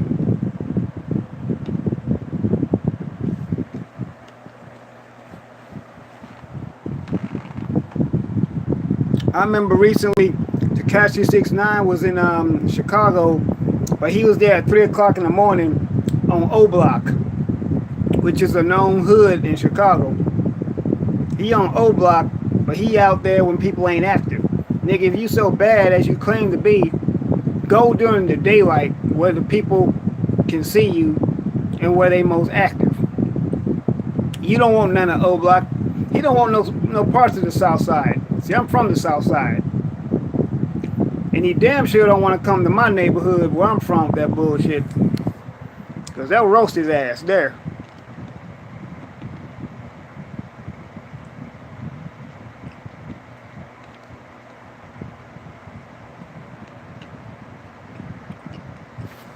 Oh, Miss Whitaker, we already know 6ix9ine is a troll.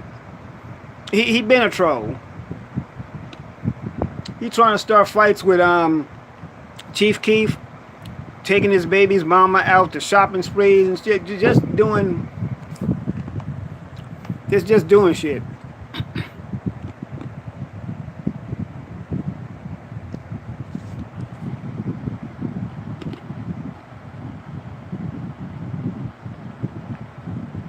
Yeah, no, it's okay, Kendra.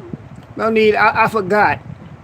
I actually forgot that because I didn't mod folks yet that you couldn't do it. I forgot about that.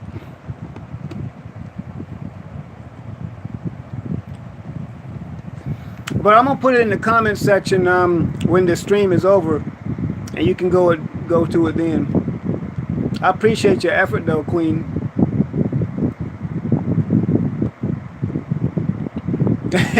You said that 6ix9ine looks like a dyke. With all that rainbow colored hair, I guess it would be easy to say that, huh?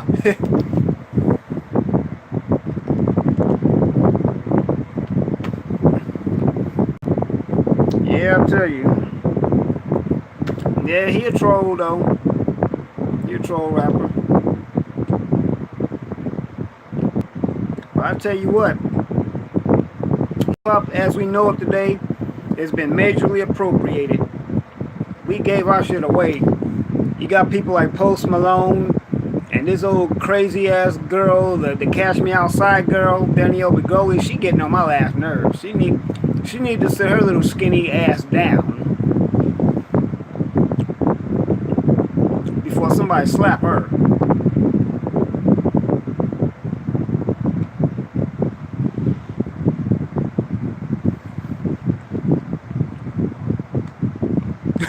Punky Brewster.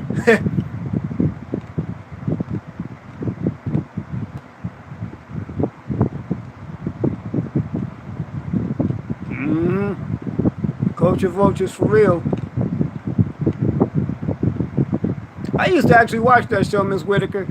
Punky Brewster when I was a kid. Yeah, I just admitted that. I know. I ain't gonna lie though. TV back in the 70s, oh, we talking about Tekashi 6ix9ine, brother, the Nubian. He's this rainbow haired rapper, a troll rapper. He likes starting shit. His one of his most famous songs is called Gummo or Gumbo or something like that. You could Google it. Yeah, they doing that. And the first one to do that was that old self-hating ass coon Kodak Black. But I mean, he admitted that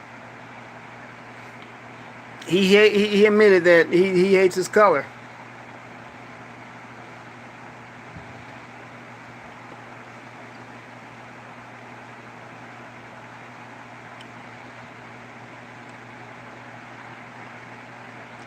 That's a good question, Brother Danubian. Why would you name yourself after a sexual position? I have no clue.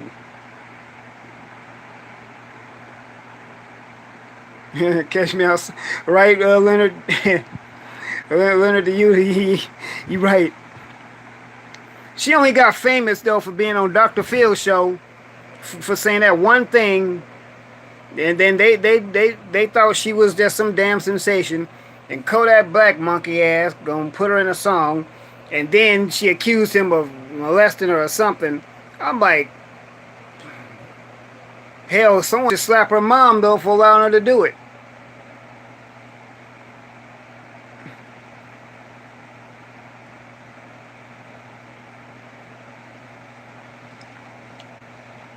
Yeah, JTB, I guess in a roundabout way, he did launch her career.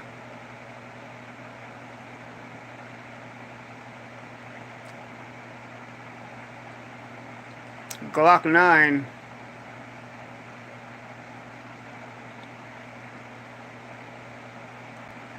Yeah, I probably have to catch that. Now, my thing, okay, now that we on this, I don't know too much about, I know a little bit about the Charlemagne situation, but Charlemagne has always had a little bit of arrogance in him. And if he actually did that to that girl, and he gets convicted, they gonna roast his ass for real. Oh yeah, Miss Whitaker? Okay. He hated his own skin, huh?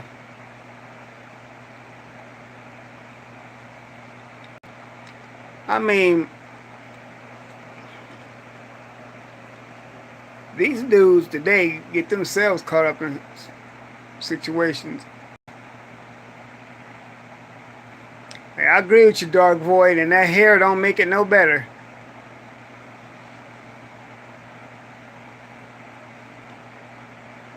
Right, I hear you, Miss Whitaker. Right, and I tell you who else I find to be very irritating and arrogant. Even though I do subscribe to him, I still find him irritating. But that's DJ Academics. Academics, he has also a condescending demeanor to me. He seems to be very rude.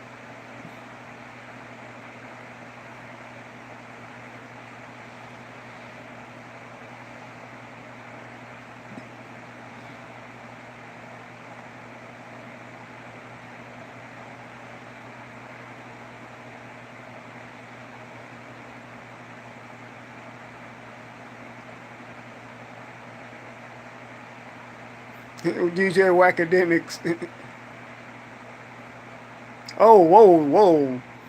They got, the feds got him? Oh, that's news to me. What happened, Leonard? Shoot, how come the feds got him? What's up, Bernard Holmes?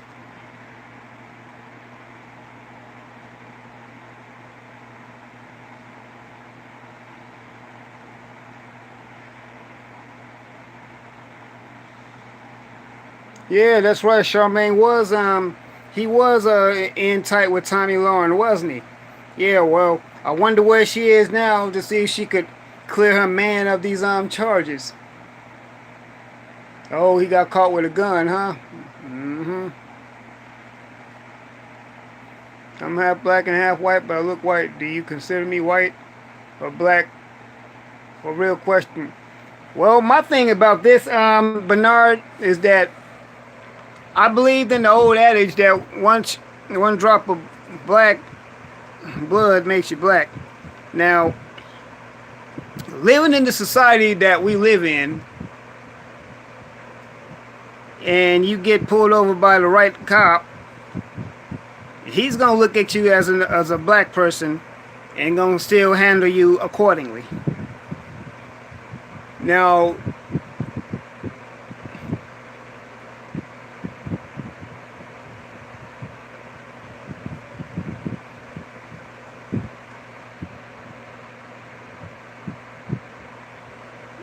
you know what though, Miss Whitaker? He's on the East Coast, and that's just the East Coast slang.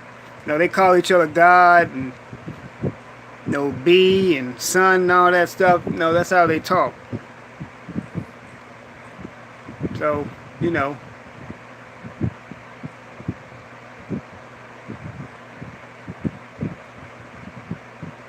So I guess academics gonna be away for a while, huh? They gonna have them on lockdown for a minute.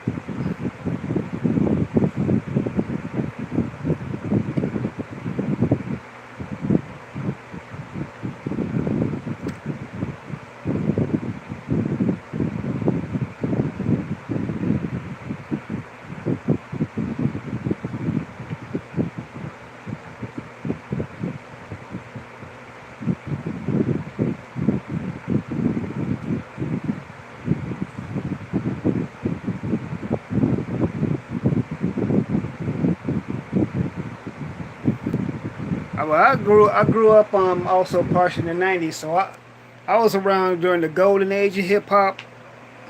You know, I was around when hip hop was hip hop. You know, I grew up on guys like Tupac and Biggie, Nas. Back when Jay-Z was real. Or I even go back further along with Public Enemy, NWA.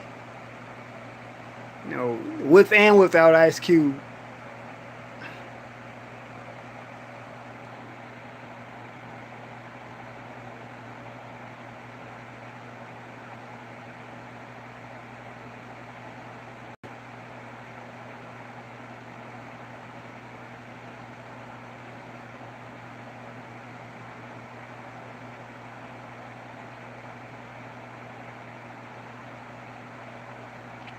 A rapper checked who on the show, Miss Whitaker? Oh, you talking about Jay-Z? I mean, I grew up with. I mean, I tell y'all how far I go back, and Brother the Nubian, you could back me up with this one. But I don't know. A lot of y'all in the chat might not, probably weren't around then. But who remembers DOS Effects? They want effects. DOS Effects. They want effects. Oh, academics. Oh, okay.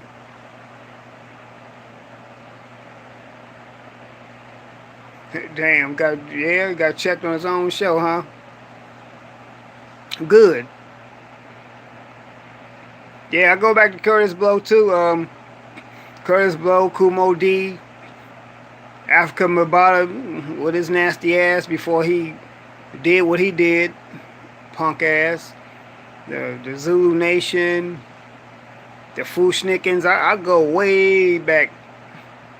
Yep, Fab Five Freddy. Yep, the Furious Five, Roxanne Shante. The Bridge is Over. The Bridge is Over. Now that was real diss music. That was real diss rap. The Bridge is Over. The Bridge is Over. The MC Shan and all them. Yeah. That was real hip hop. Yep, the real Roxanne. Matter of fact, they just did a Netflix show on her, on Roxanne. Yeah, we've been Africa bamboozled, all right, with this child molesting bitch ass, punk ass nigga. I apologize, family, but I got a real disdain for that sort of shit.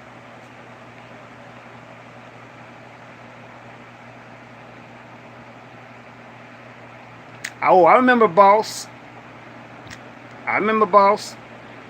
Yeah, Boss was she came from that lineup of real female rappers. There was Boss, Lady of Rage, Yo Yo. Who else was around during that time? Uh, Conscious. Shoot, what's that group? They did a song called Funky Expedition. Ladies are conscious or something.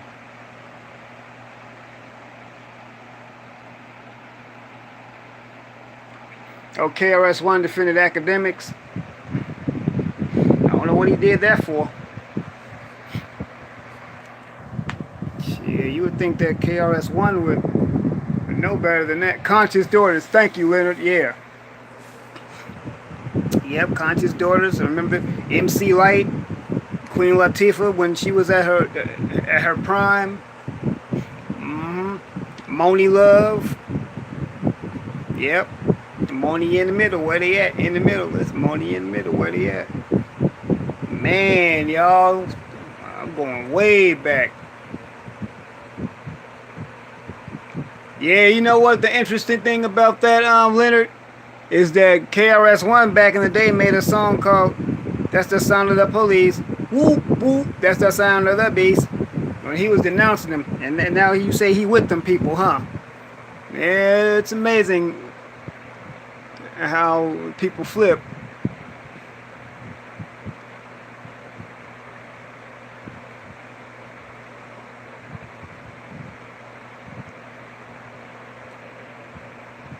Whoop, whoop. Yeah, unfortunately, Leonard, a lot of them did sell out. Yeah, I miss Craig. I miss Craig Mack. R.I.P. Craig Mack. Shoot, I like both versions of Flavor in Your Ear. Here comes the brand new Flavor in Your Ear. Yeah, man. LL Cool J, Run DMC. Man. Oh yeah, Spice One came up. Yeah, I like Professor Griff too. Professor Griff. Now he's a one. Matter of fact, I seen Professor Griff in person. Matter of fact, yeah, that's who I would love to see a panel with. Professor Griff, Willie D, and yeah, Willie D. What y'all think about Willie D?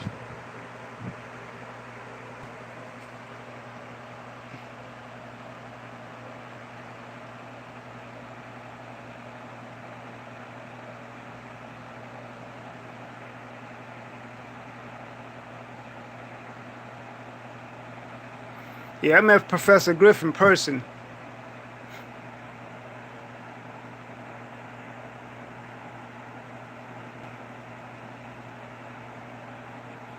Yeah, I would love to see. I would love to see Professor Griff and Willie D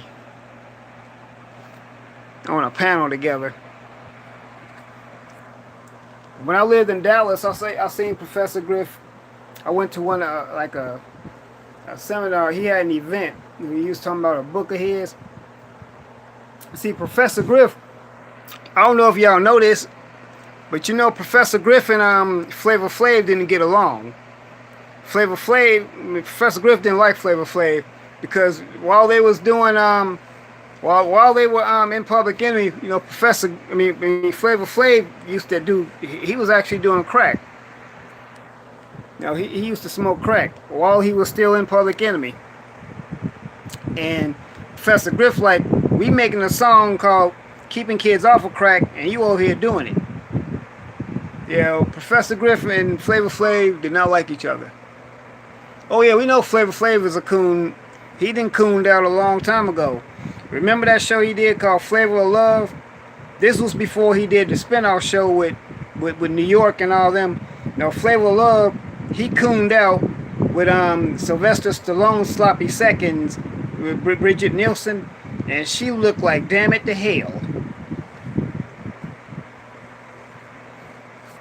Yeah, that's who he cooned out with.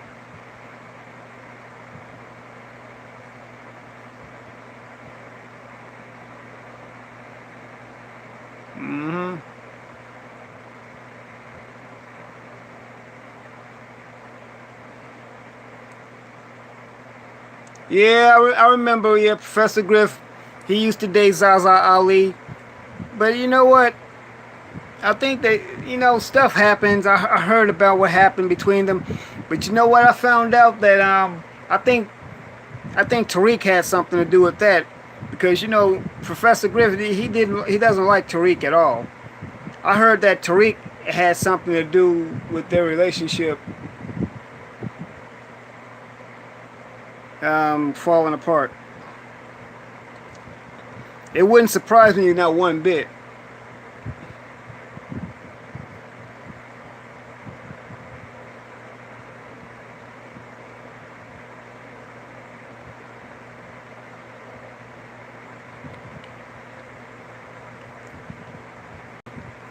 Yeah, I forget which one of his sons died. Wasn't it I forget which one was it Wallace, brother the Nubian?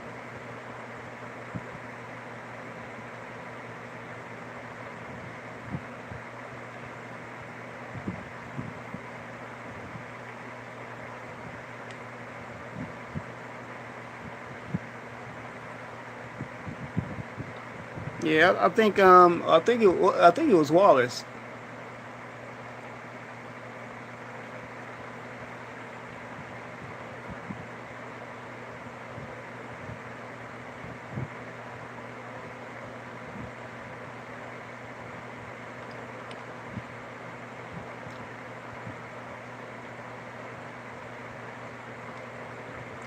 Oh yeah, Farrakhan Jr.'s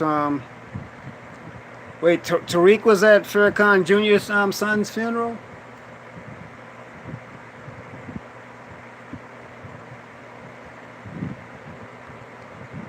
And then I heard that Sarnetta was beefing with some dude named Poppy.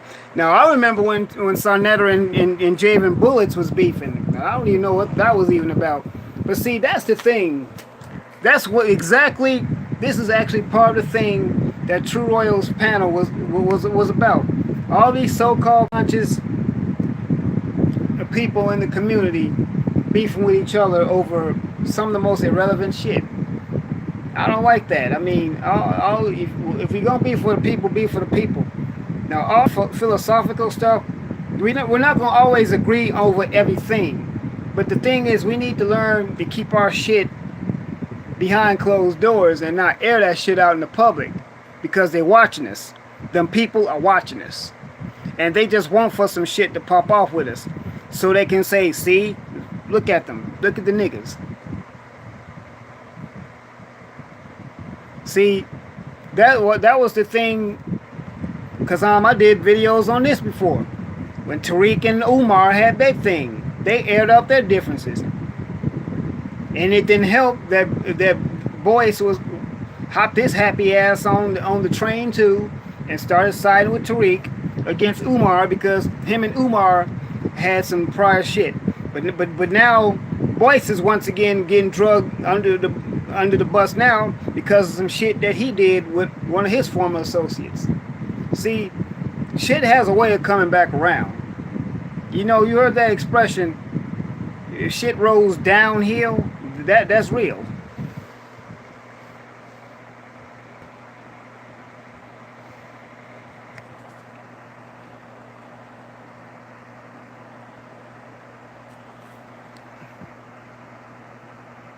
Mm-hmm.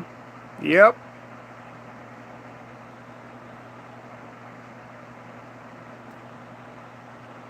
Yeah, exactly, Makeem. I'm like, damn. I mean, yep. Yeah, Yvette Carney, and I saw Paris Milan's live on how Boyce screwed her out of some money. I'm like, what's up with this shit, man? Pay folks what you owe them. You welcome, Kendra.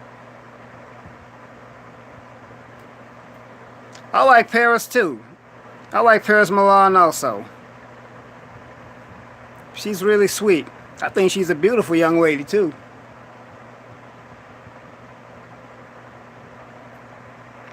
The closest thing I actually saw to that Anna Whitaker was when, and I mean the closest thing possibly was when Zaza Ali was going at it with Cynthia G over that whole thing. That's the closest I've seen to it. Yeah, brother the Nubian, you absolutely right.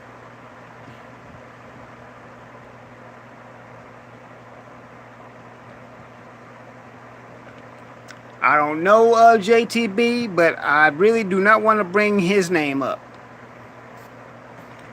I'm trying to prove a point here that I'm so sick and tired of the so-called conscious black community beefing with each other over some of the most rhetorical, retarded, irrelevant, dumbest shit ever invented.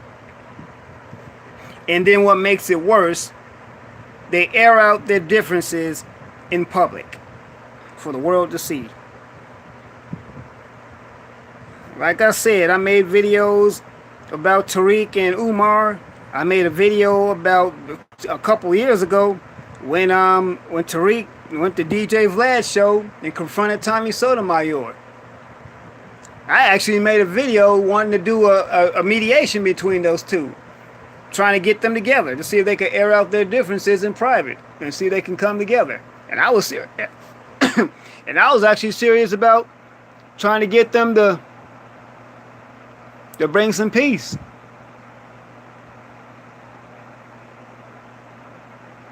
I remember that too, Matt King, but that actually wasn't True Royal.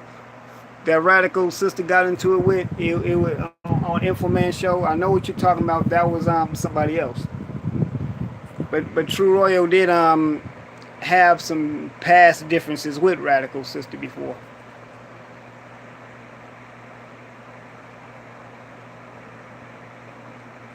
Oh, my bad, Neema Whitaker. My bad.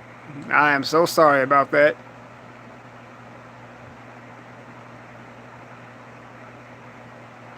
Yeah, I remember that, brother Nubian. That's who that was.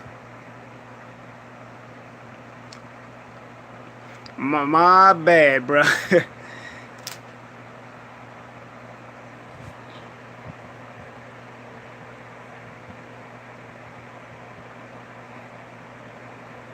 Yeah, we gotta learn to stop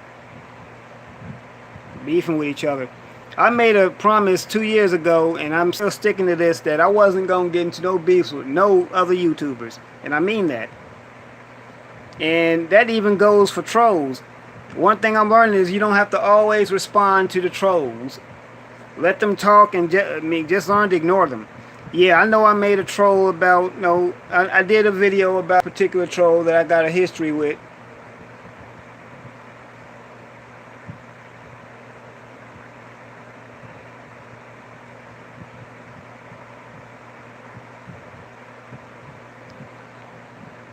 That I got a particular history with. And I'm gonna definitely not gonna make no more videos about trolls. If I see some trolls,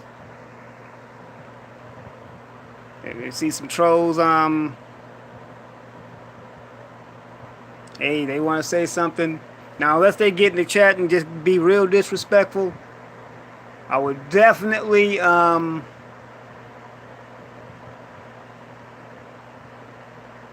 be blocking them. But as far as responding to them, just go on and keep that down, because that's what they feed off of, the energy that gives them power. Actually, when you respond to them, I know with some of us it's tough to not respond, and I do understand that, especially when they get did brother the newbie JTB I did that by mistake, my bad. You still not deleted, are you? Are you good? You good, JTB?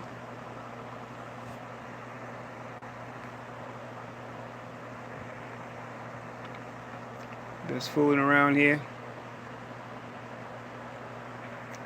So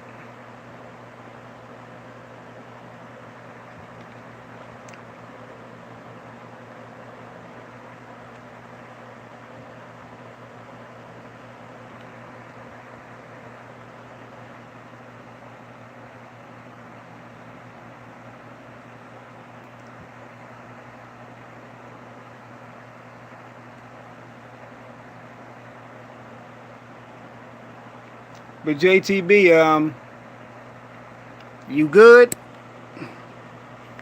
You said, oh, wait a minute. You said, so you will hold your peace with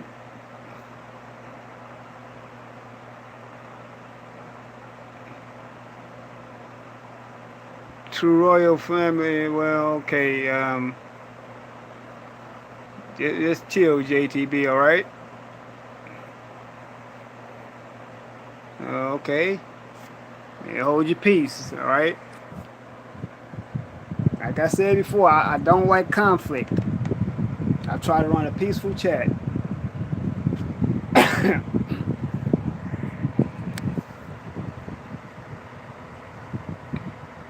We gotta get together. We gotta get it together, family. I know I gotta get my shit together. We all gotta get our shit together. Yeah, that sounds like another hashtag. Hashtag, let's get our shit together.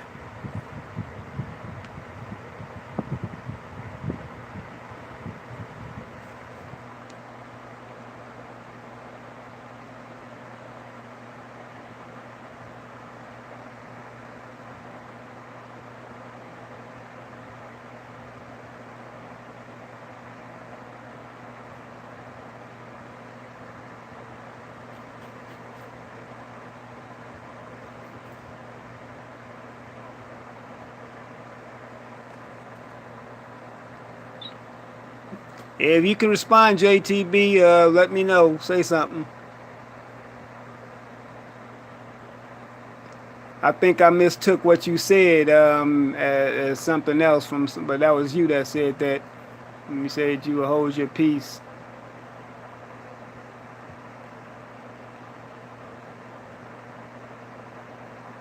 Hmm.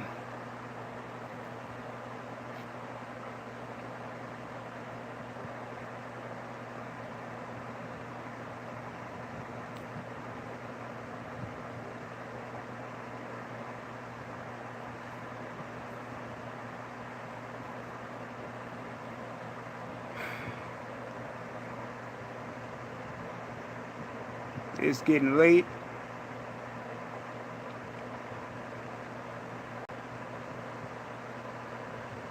All this talking, but see, we talk about all this talk. Go through his page and unblock him. Let me see if I could. Hold on. Let me see what I could do. Oh, I see now. Well, let's see. What did you get?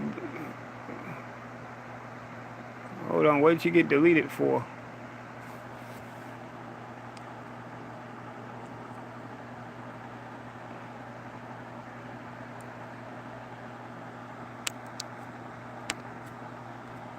Ooh, damn it. It's not letting me do it. It just pissed me off.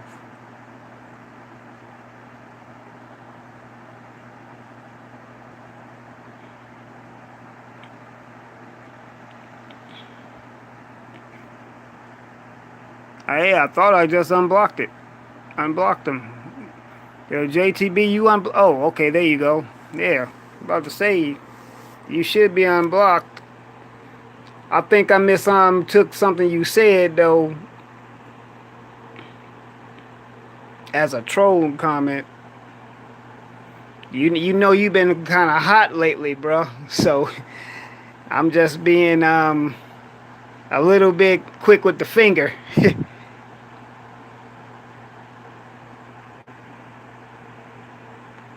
All right, Wade, you about to go to sleep, my brother? Yeah, I'm about to All right, JTB, you welcome. Just kind of keep it kind of take it easy with some of the comments. All right.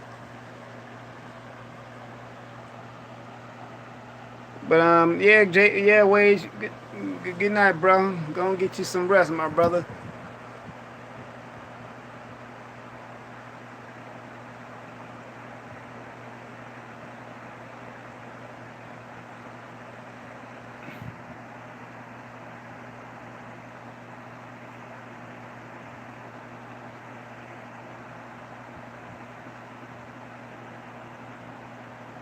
Wait a minute, Poppy. So The dude that Sarnetta was beefing with, he was one of the victims of Africa Bambaataa. Love you, King Wage. Is that the same guy that was what's up, Flavor Genuine? Man, brother, where you been? Where you been? Hello, Nathan's Adventures.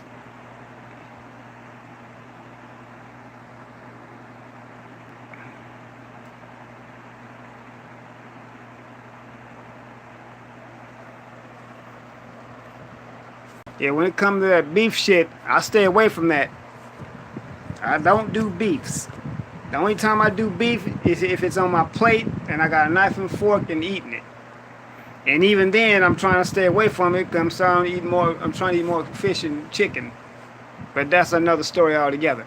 Anyway, though, the same poppy that Sarnetta was beefing with, is that the same one that y'all said that you said Africa Bambaataa raped him? Is that the same guy?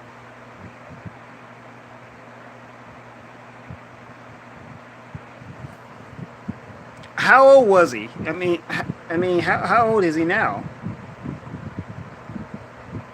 Because last time I checked, the Africa Bambaataa molested kids.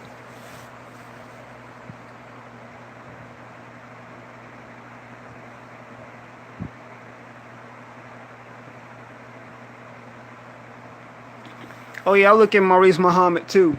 Yeah, Maurice Muhammad, he's got some pretty good videos.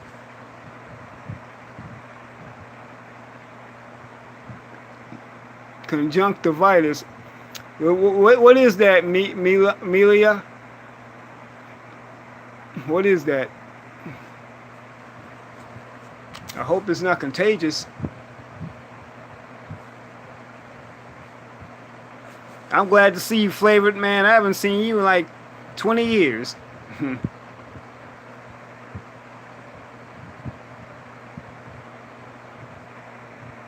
Oh, it's sticky eyes. Ooh, man, that doesn't sound good. Oh, he's in his early 40s. Okay. Oh, yeah, I know what pink eye is. Okay. Man, I hope you get over it soon, brother. Uh, I mean,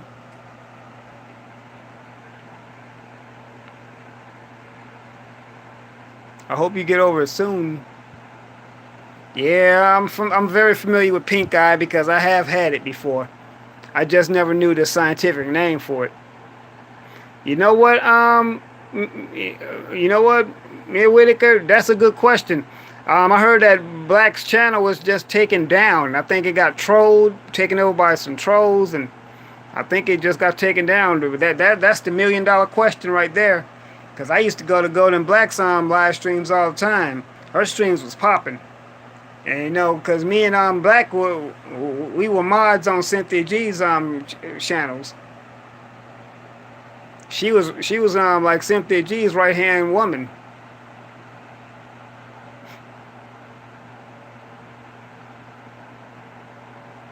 So okay, he wasn't dating Bambaataa. He was 14. Man, that's just twisted though. What he did to kids. I don't respect no. I don't respect no one who. I don't respect no rapist. You gotta be a sick pervert to be raping kids. You need your ass to be within an inch of your life for raping kids. Yeah, I said it.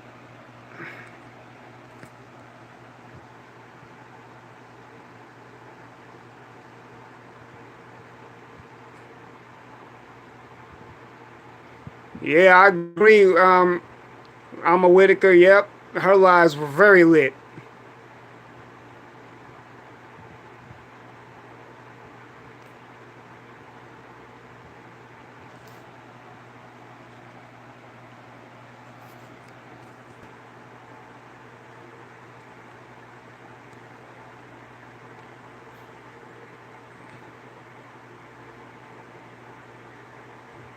Oh yeah, Flavor Genuine. Yeah, you really trying to make them suffer.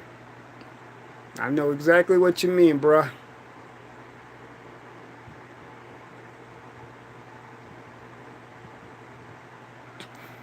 So is that what Poppy and Sonetta was beefing about? Because he got caught in a lie? I really don't even know who Poppy actually was. I never even heard of Poppy until this whole Sonetta thing.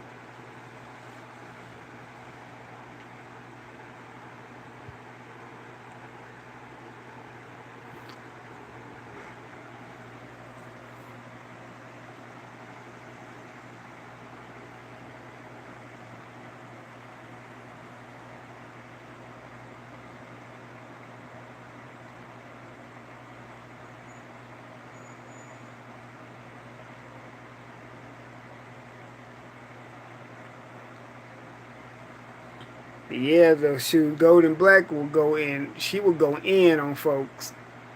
That's one thing Golden Black was known for, going in.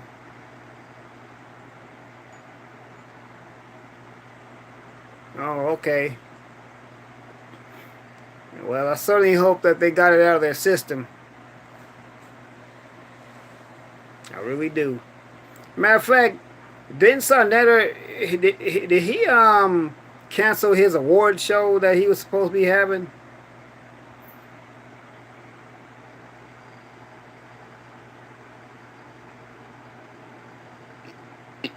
She would go in on coons, trolls, everybody. Nobody was safe from her.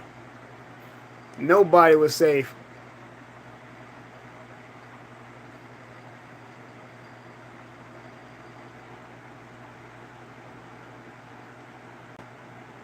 I don't think so, JTB. I think when her channel went down, I think all that stuff went with it.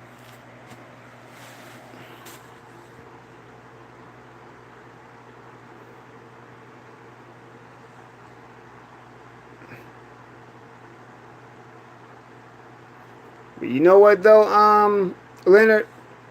Like True Royal said, we are in the age of exposure. So it's a whole lot of shit being brought to light. And I guess that was just one of them.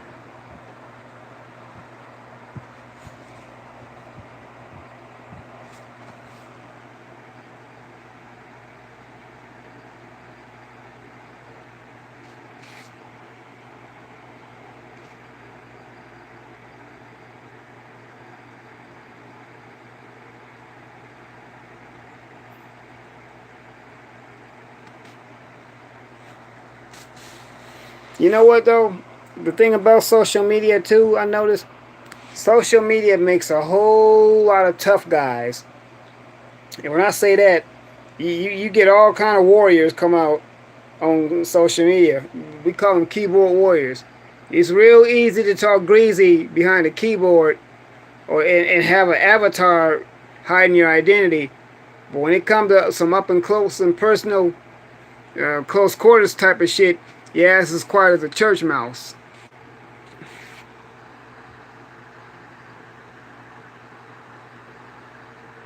Like the Vince McMahon of YouTube. I never heard him quite put that way, but it makes sense. The only difference between Sonetta and Vince McMahon is that Vince McMahon owns the WWE. Sonetta don't own shit. He barely owns his own name.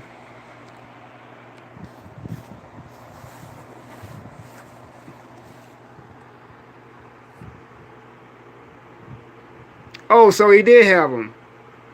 Oh, okay. You know what?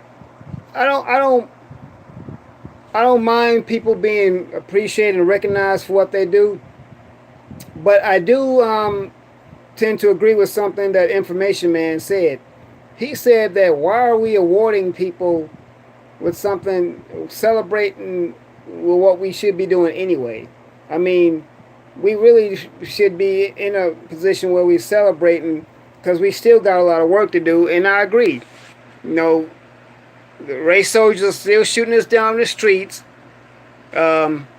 We still getting police being called on random black people for doing everyday shit. And racism and white supremacy is still taking its toll. But folks are being awarded for stuff that they should be doing anyway. So yeah, I can see where that would make sense. once again, I'm not saying that people shouldn't be appreciated for what they do. I get that.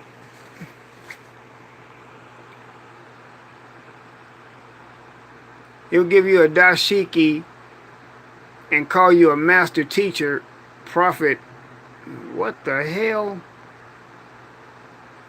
Speaking of the WWE, they put Hulk Hogan back in the... Yeah, Mac Ham heard.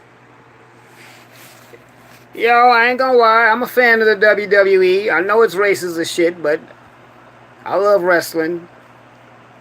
So, please don't tell me it's not real, because I don't want to hear it. I like to pretend it's real, so there.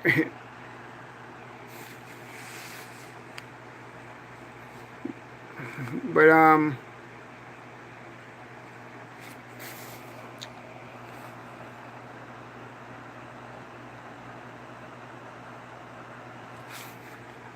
oh, me UK, it hasn't been called WWF in some years. And a little over 20 years.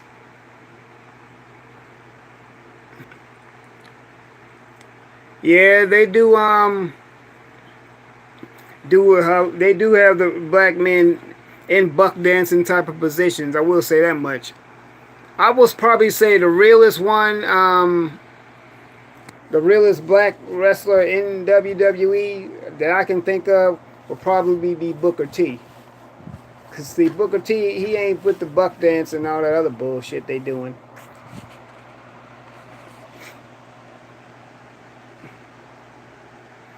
Actually, Linda's already she's already a senator, Leonard. She was actually appointed by Trump. You know, the McMahons are friends with Trump. I think you didn't know that. They're good friends of his. Yeah, I remember the Nation of Domination. That's the group that Farouk came from. Oh, hey Tim, didn't see you come in. But welcome.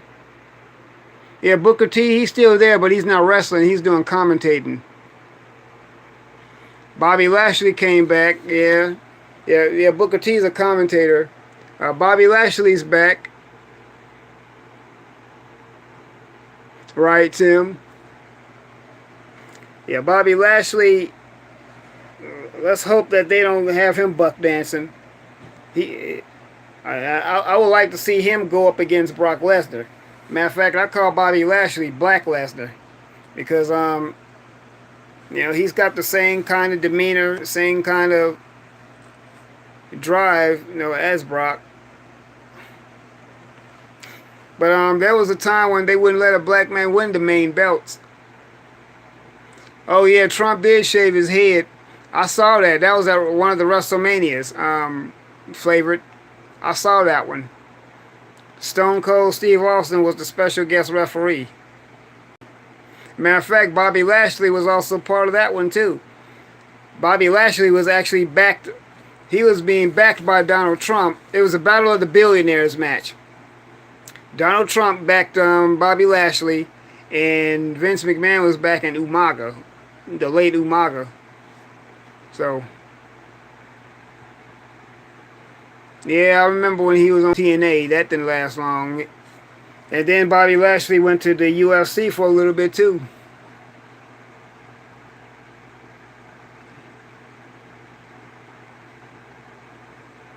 Yeah, the British Bulldogs, I remember them.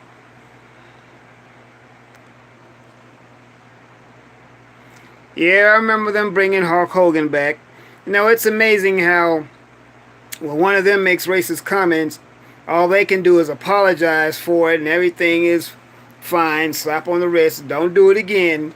But we'll let one of us make what they perceive to be a racist comment when we're just telling the truth, and they want to shut our channels down and exile us from from society and shit.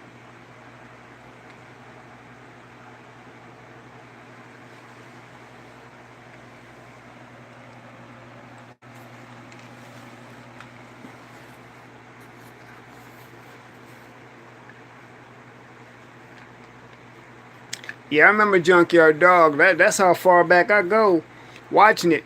It was back when Hulk Hogan was in his prime, Junkyard Dog.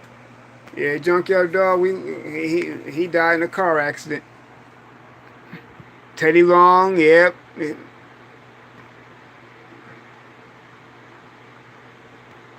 Oh yeah, Ric Flair called Teddy Long a nigga back in WCW.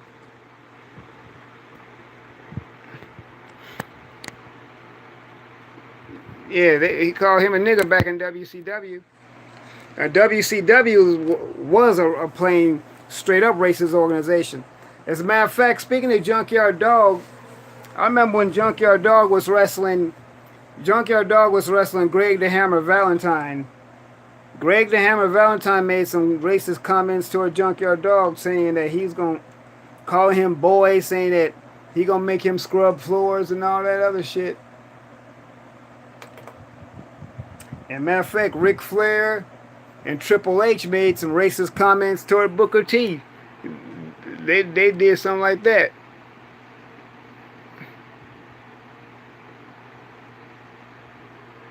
Yeah, Rikishi's sons are wrestling now. The Usos, the twins, those are his sons.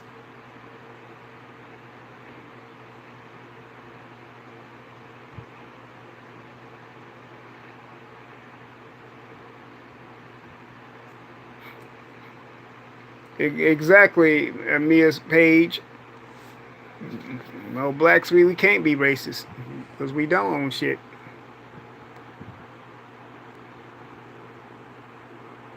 What's not true, JTB?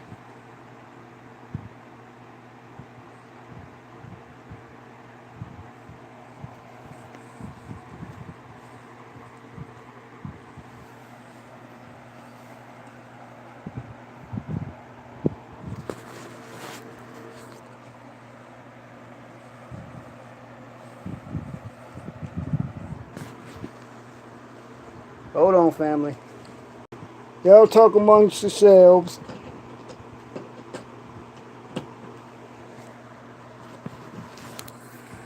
All right, I'm back. You were saying that something was not true. Oh, okay. Never mind. Yeah, Greg the Hammer Valentine, he was racist too.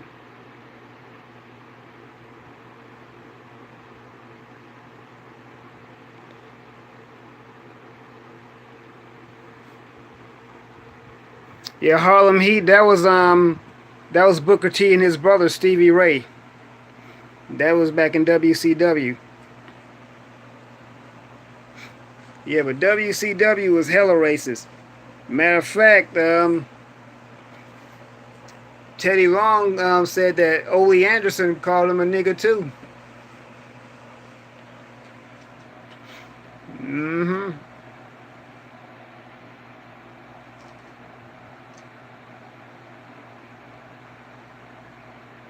You should do that, Makeem. Yeah. Do some research and yeah. Well, what's up, Keisha? Missed you. About to get off soon, but welcome back.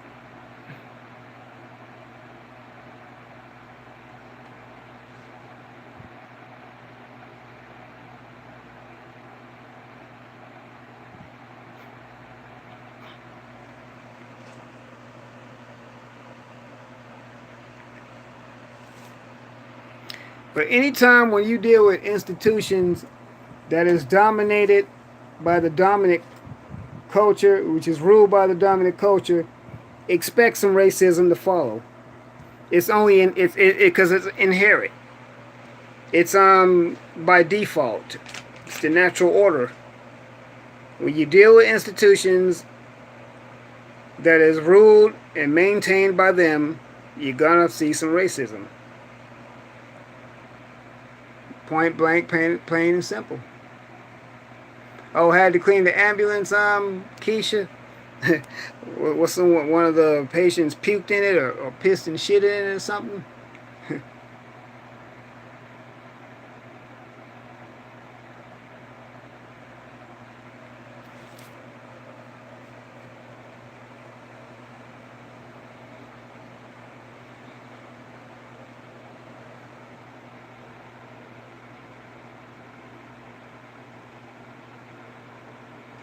Exactly.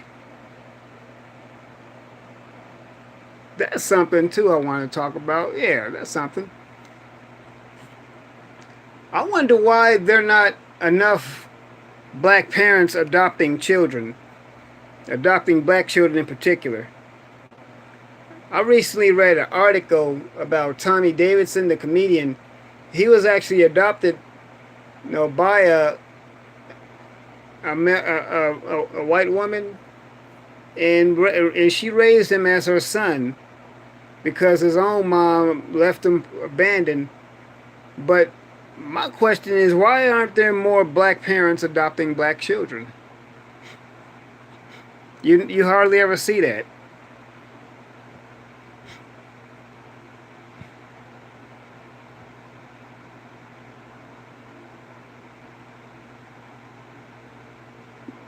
Yeah, that's what I'm talking about. Yama Whitaker. But how come we barely? Why aren't enough of us adopting our own children? Designer babies. I've heard that term before.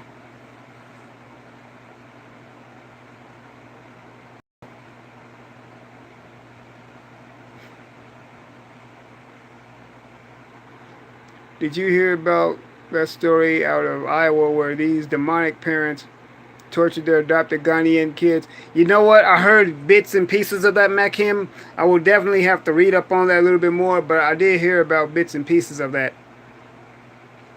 I mean, the savage, the savage, the savage, savagery is real. It is real.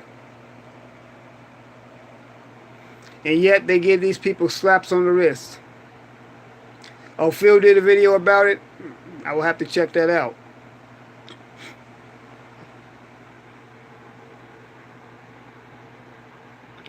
What was the wrestling Teddy was in before NWA WOW? He was in WCW. He was a referee in WCW. He didn't actually wrestle. He was a ref.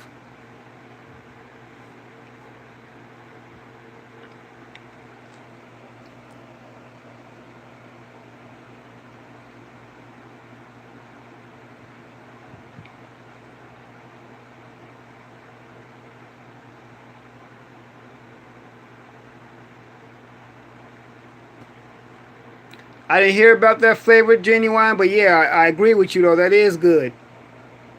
I mean, anytime when you see adoptions, you always see members of the dominant society going into these said so-called shithole countries and adopting little children, little black children. Why don't we have enough of us going over there? Because so many of us have been so brainwashed to believe that in the mainstream media's bullshit that Africa is a shithole country. Some of us actually been bought into that bullshit.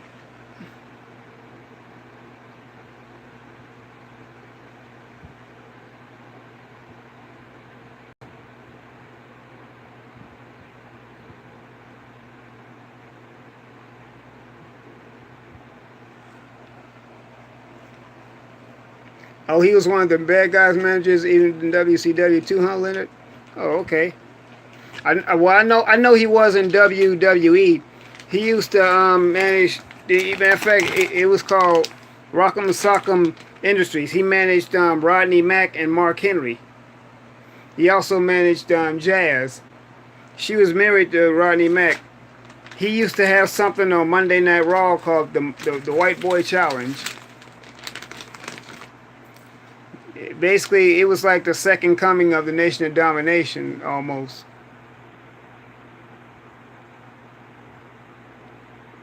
Yeah, I want to travel there too. Favorite.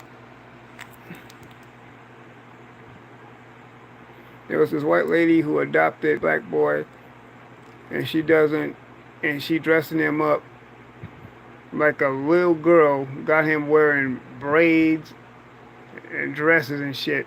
Man,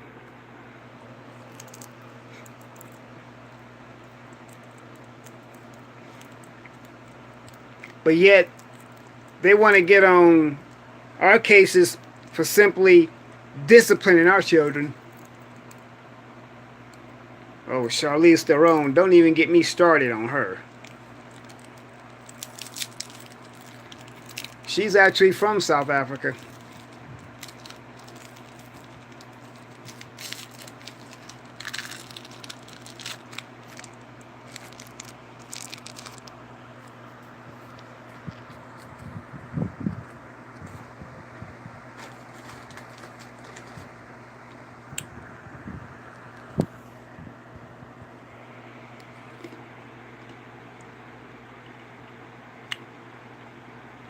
Charlize Theron.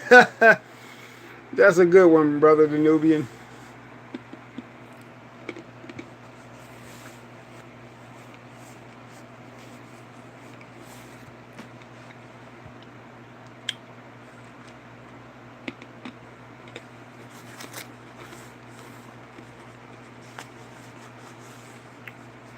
Yeah, I'm gonna make sure though I put it in the comments. PayPal.me/the real Aaron Collins.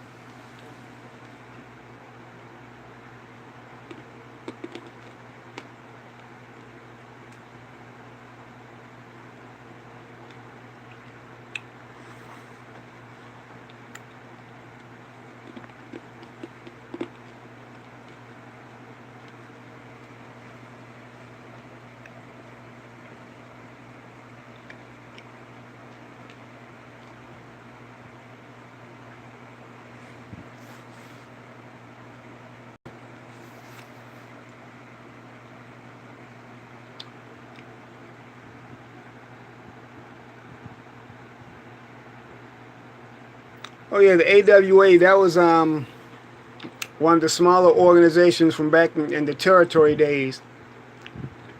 There was also Smoky Mountain Wrestling and a whole lot of smaller groups. Even ECW was one of the independent promotions back then. Paul Heyman used to run ECW. Matter of fact, I think he owned it.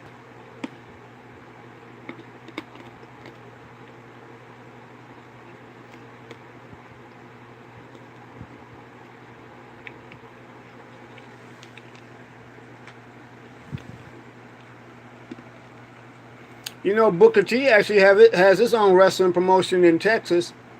I think it's in Pasadena, Texas.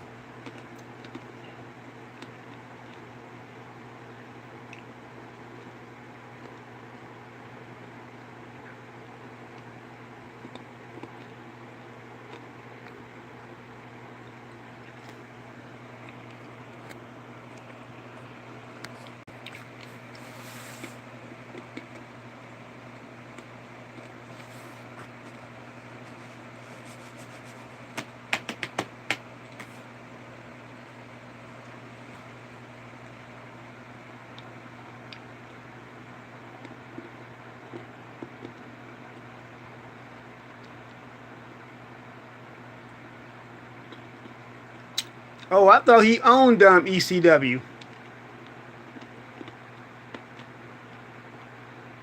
Hmm. But yeah, I think more black parents should adopt black children. I mean, you just had that recent incident where that mainstream couple had all those kids. They starved them. They didn't feed them, and then one of them got away and rescued the other ones. The children were emaciated. They hadn't bathed. I mean, it was just a complete disgusting situation. Then there was a situation where that family drove the car off of a cliff. I mean, you just got all of this that's going on.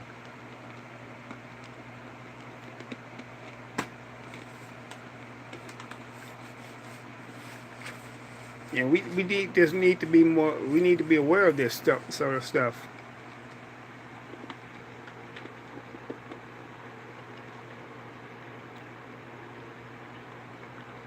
China Fox, yeah, I think I remember that video too. I'm a Whitaker. I think I really do remember that.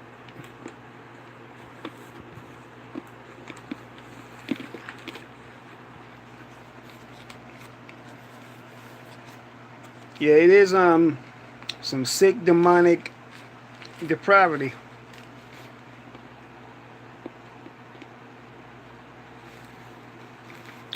I do remember that that was when ECW was real independent.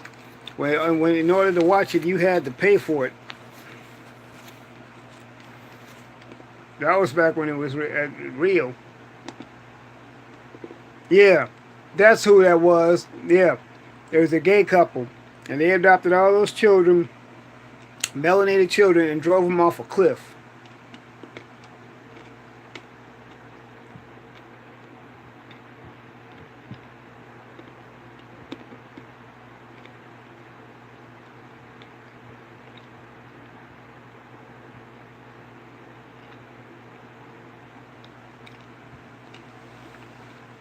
I remember Raven, Sandman, Sabu, Tommy Dreamer, the Dudley Boys, um, Terry Funk.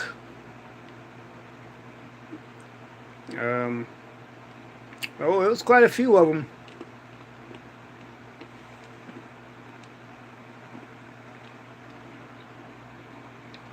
Oh yeah, Sandman, Rhino, Tajiri, Taz too.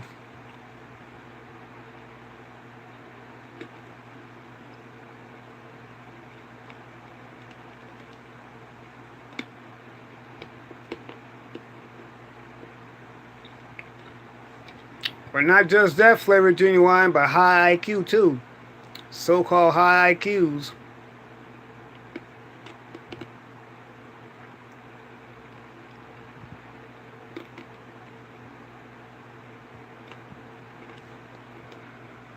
Yep.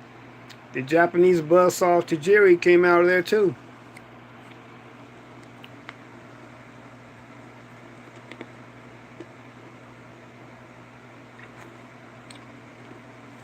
And then I remember when back in '07 WWE tried to revive ECW, but it was never the same. Rob Van Dam came out of there too. The old ECW.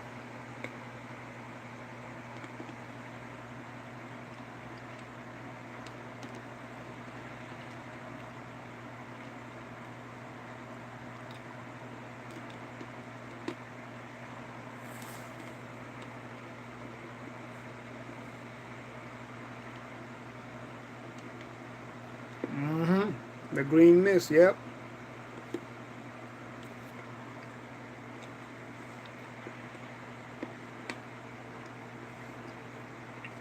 I'm gonna give it to about 3 o'clock. Get ready to shut down. But yeah, family, it's always good to talk with the melanated family. You know, it's good to do these. I'll start doing a few. I'm gonna start doing more live streams. Start trying to do them some during the days and stuff like that. But no, it's just something about doing them this late that I don't know seems kind of.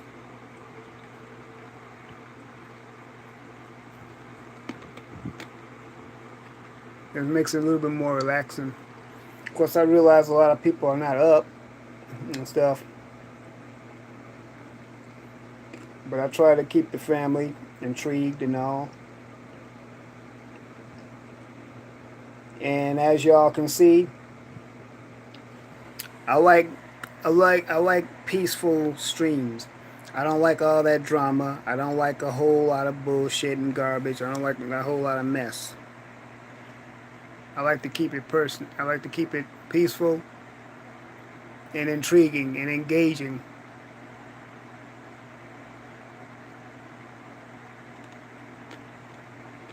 You know, I like to make people feel welcome too.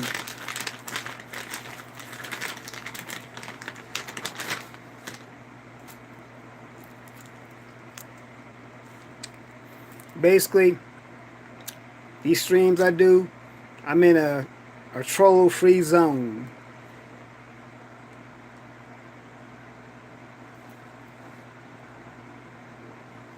Yeah, brother Danubian, I agree. It is our fault. It's really our fault of a lot of things that's going in our community. It's our fault that hip hop has been appropriated. It's our fault that our culture got appropriated. I mean, we don't hold anything sacred.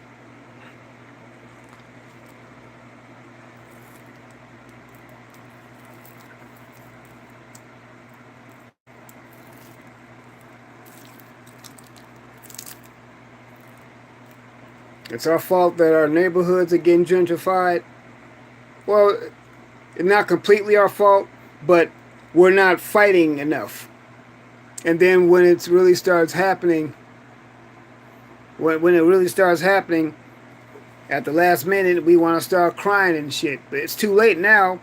When the time came to start fighting it and going to some community meetings, you were too busy going to the club and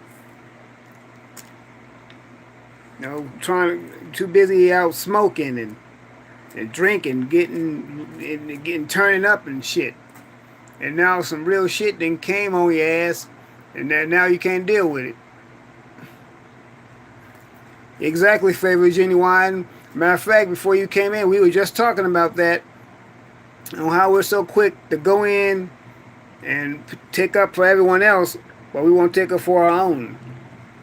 And I was mainly targeting these old buck dancing coon ass politicians that sit up there and cape for immigrant children when our own children are being snatched away and put into foster care.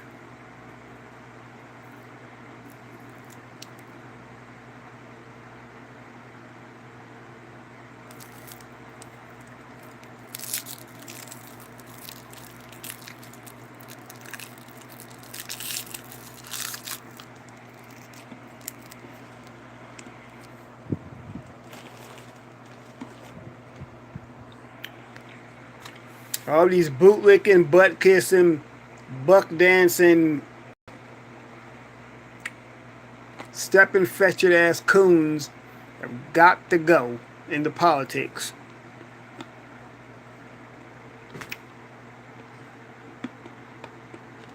They got to go.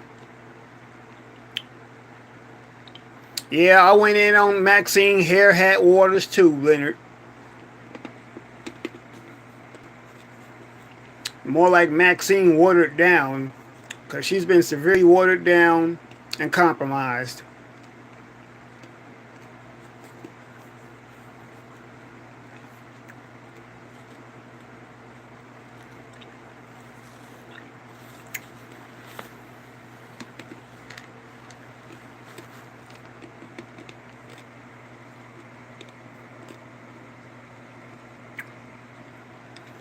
Yeah, she was one of the main ones that was caping for and cooning for the immigrants.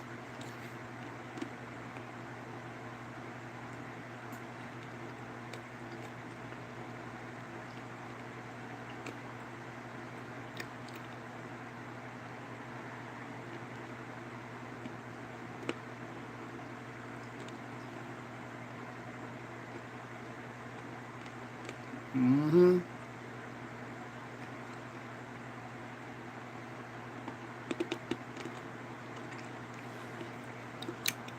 Yeah, I see you, Leonard. Leonard, deciphering the code. I see you. Yep. Yeah, we need some more of that. Leonard, you're very analytical. That's good, because I find myself sometimes analyzing shit too. Yeah, you can discover a whole lot of shit.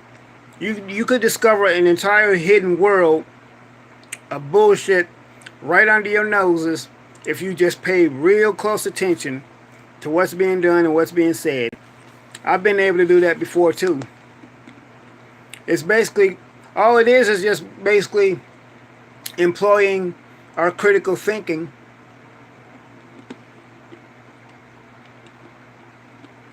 Mm-hmm. It's just putting our critical thinking skills into action. But family, this is where gotta shut it down and get me some rest. But as always, I enjoy chopping it up with the family. We will do this again. We definitely will do this again. And I'm going to put the PayPal information in the comment section. And family, I just love you. And I appreciate you. And you know what? Like we say, be one forever, family. Be one forever. That's just what that is. Be one. Thank you, Kendra. Thank you, family. Be one. I love you all. Everyone get some rest.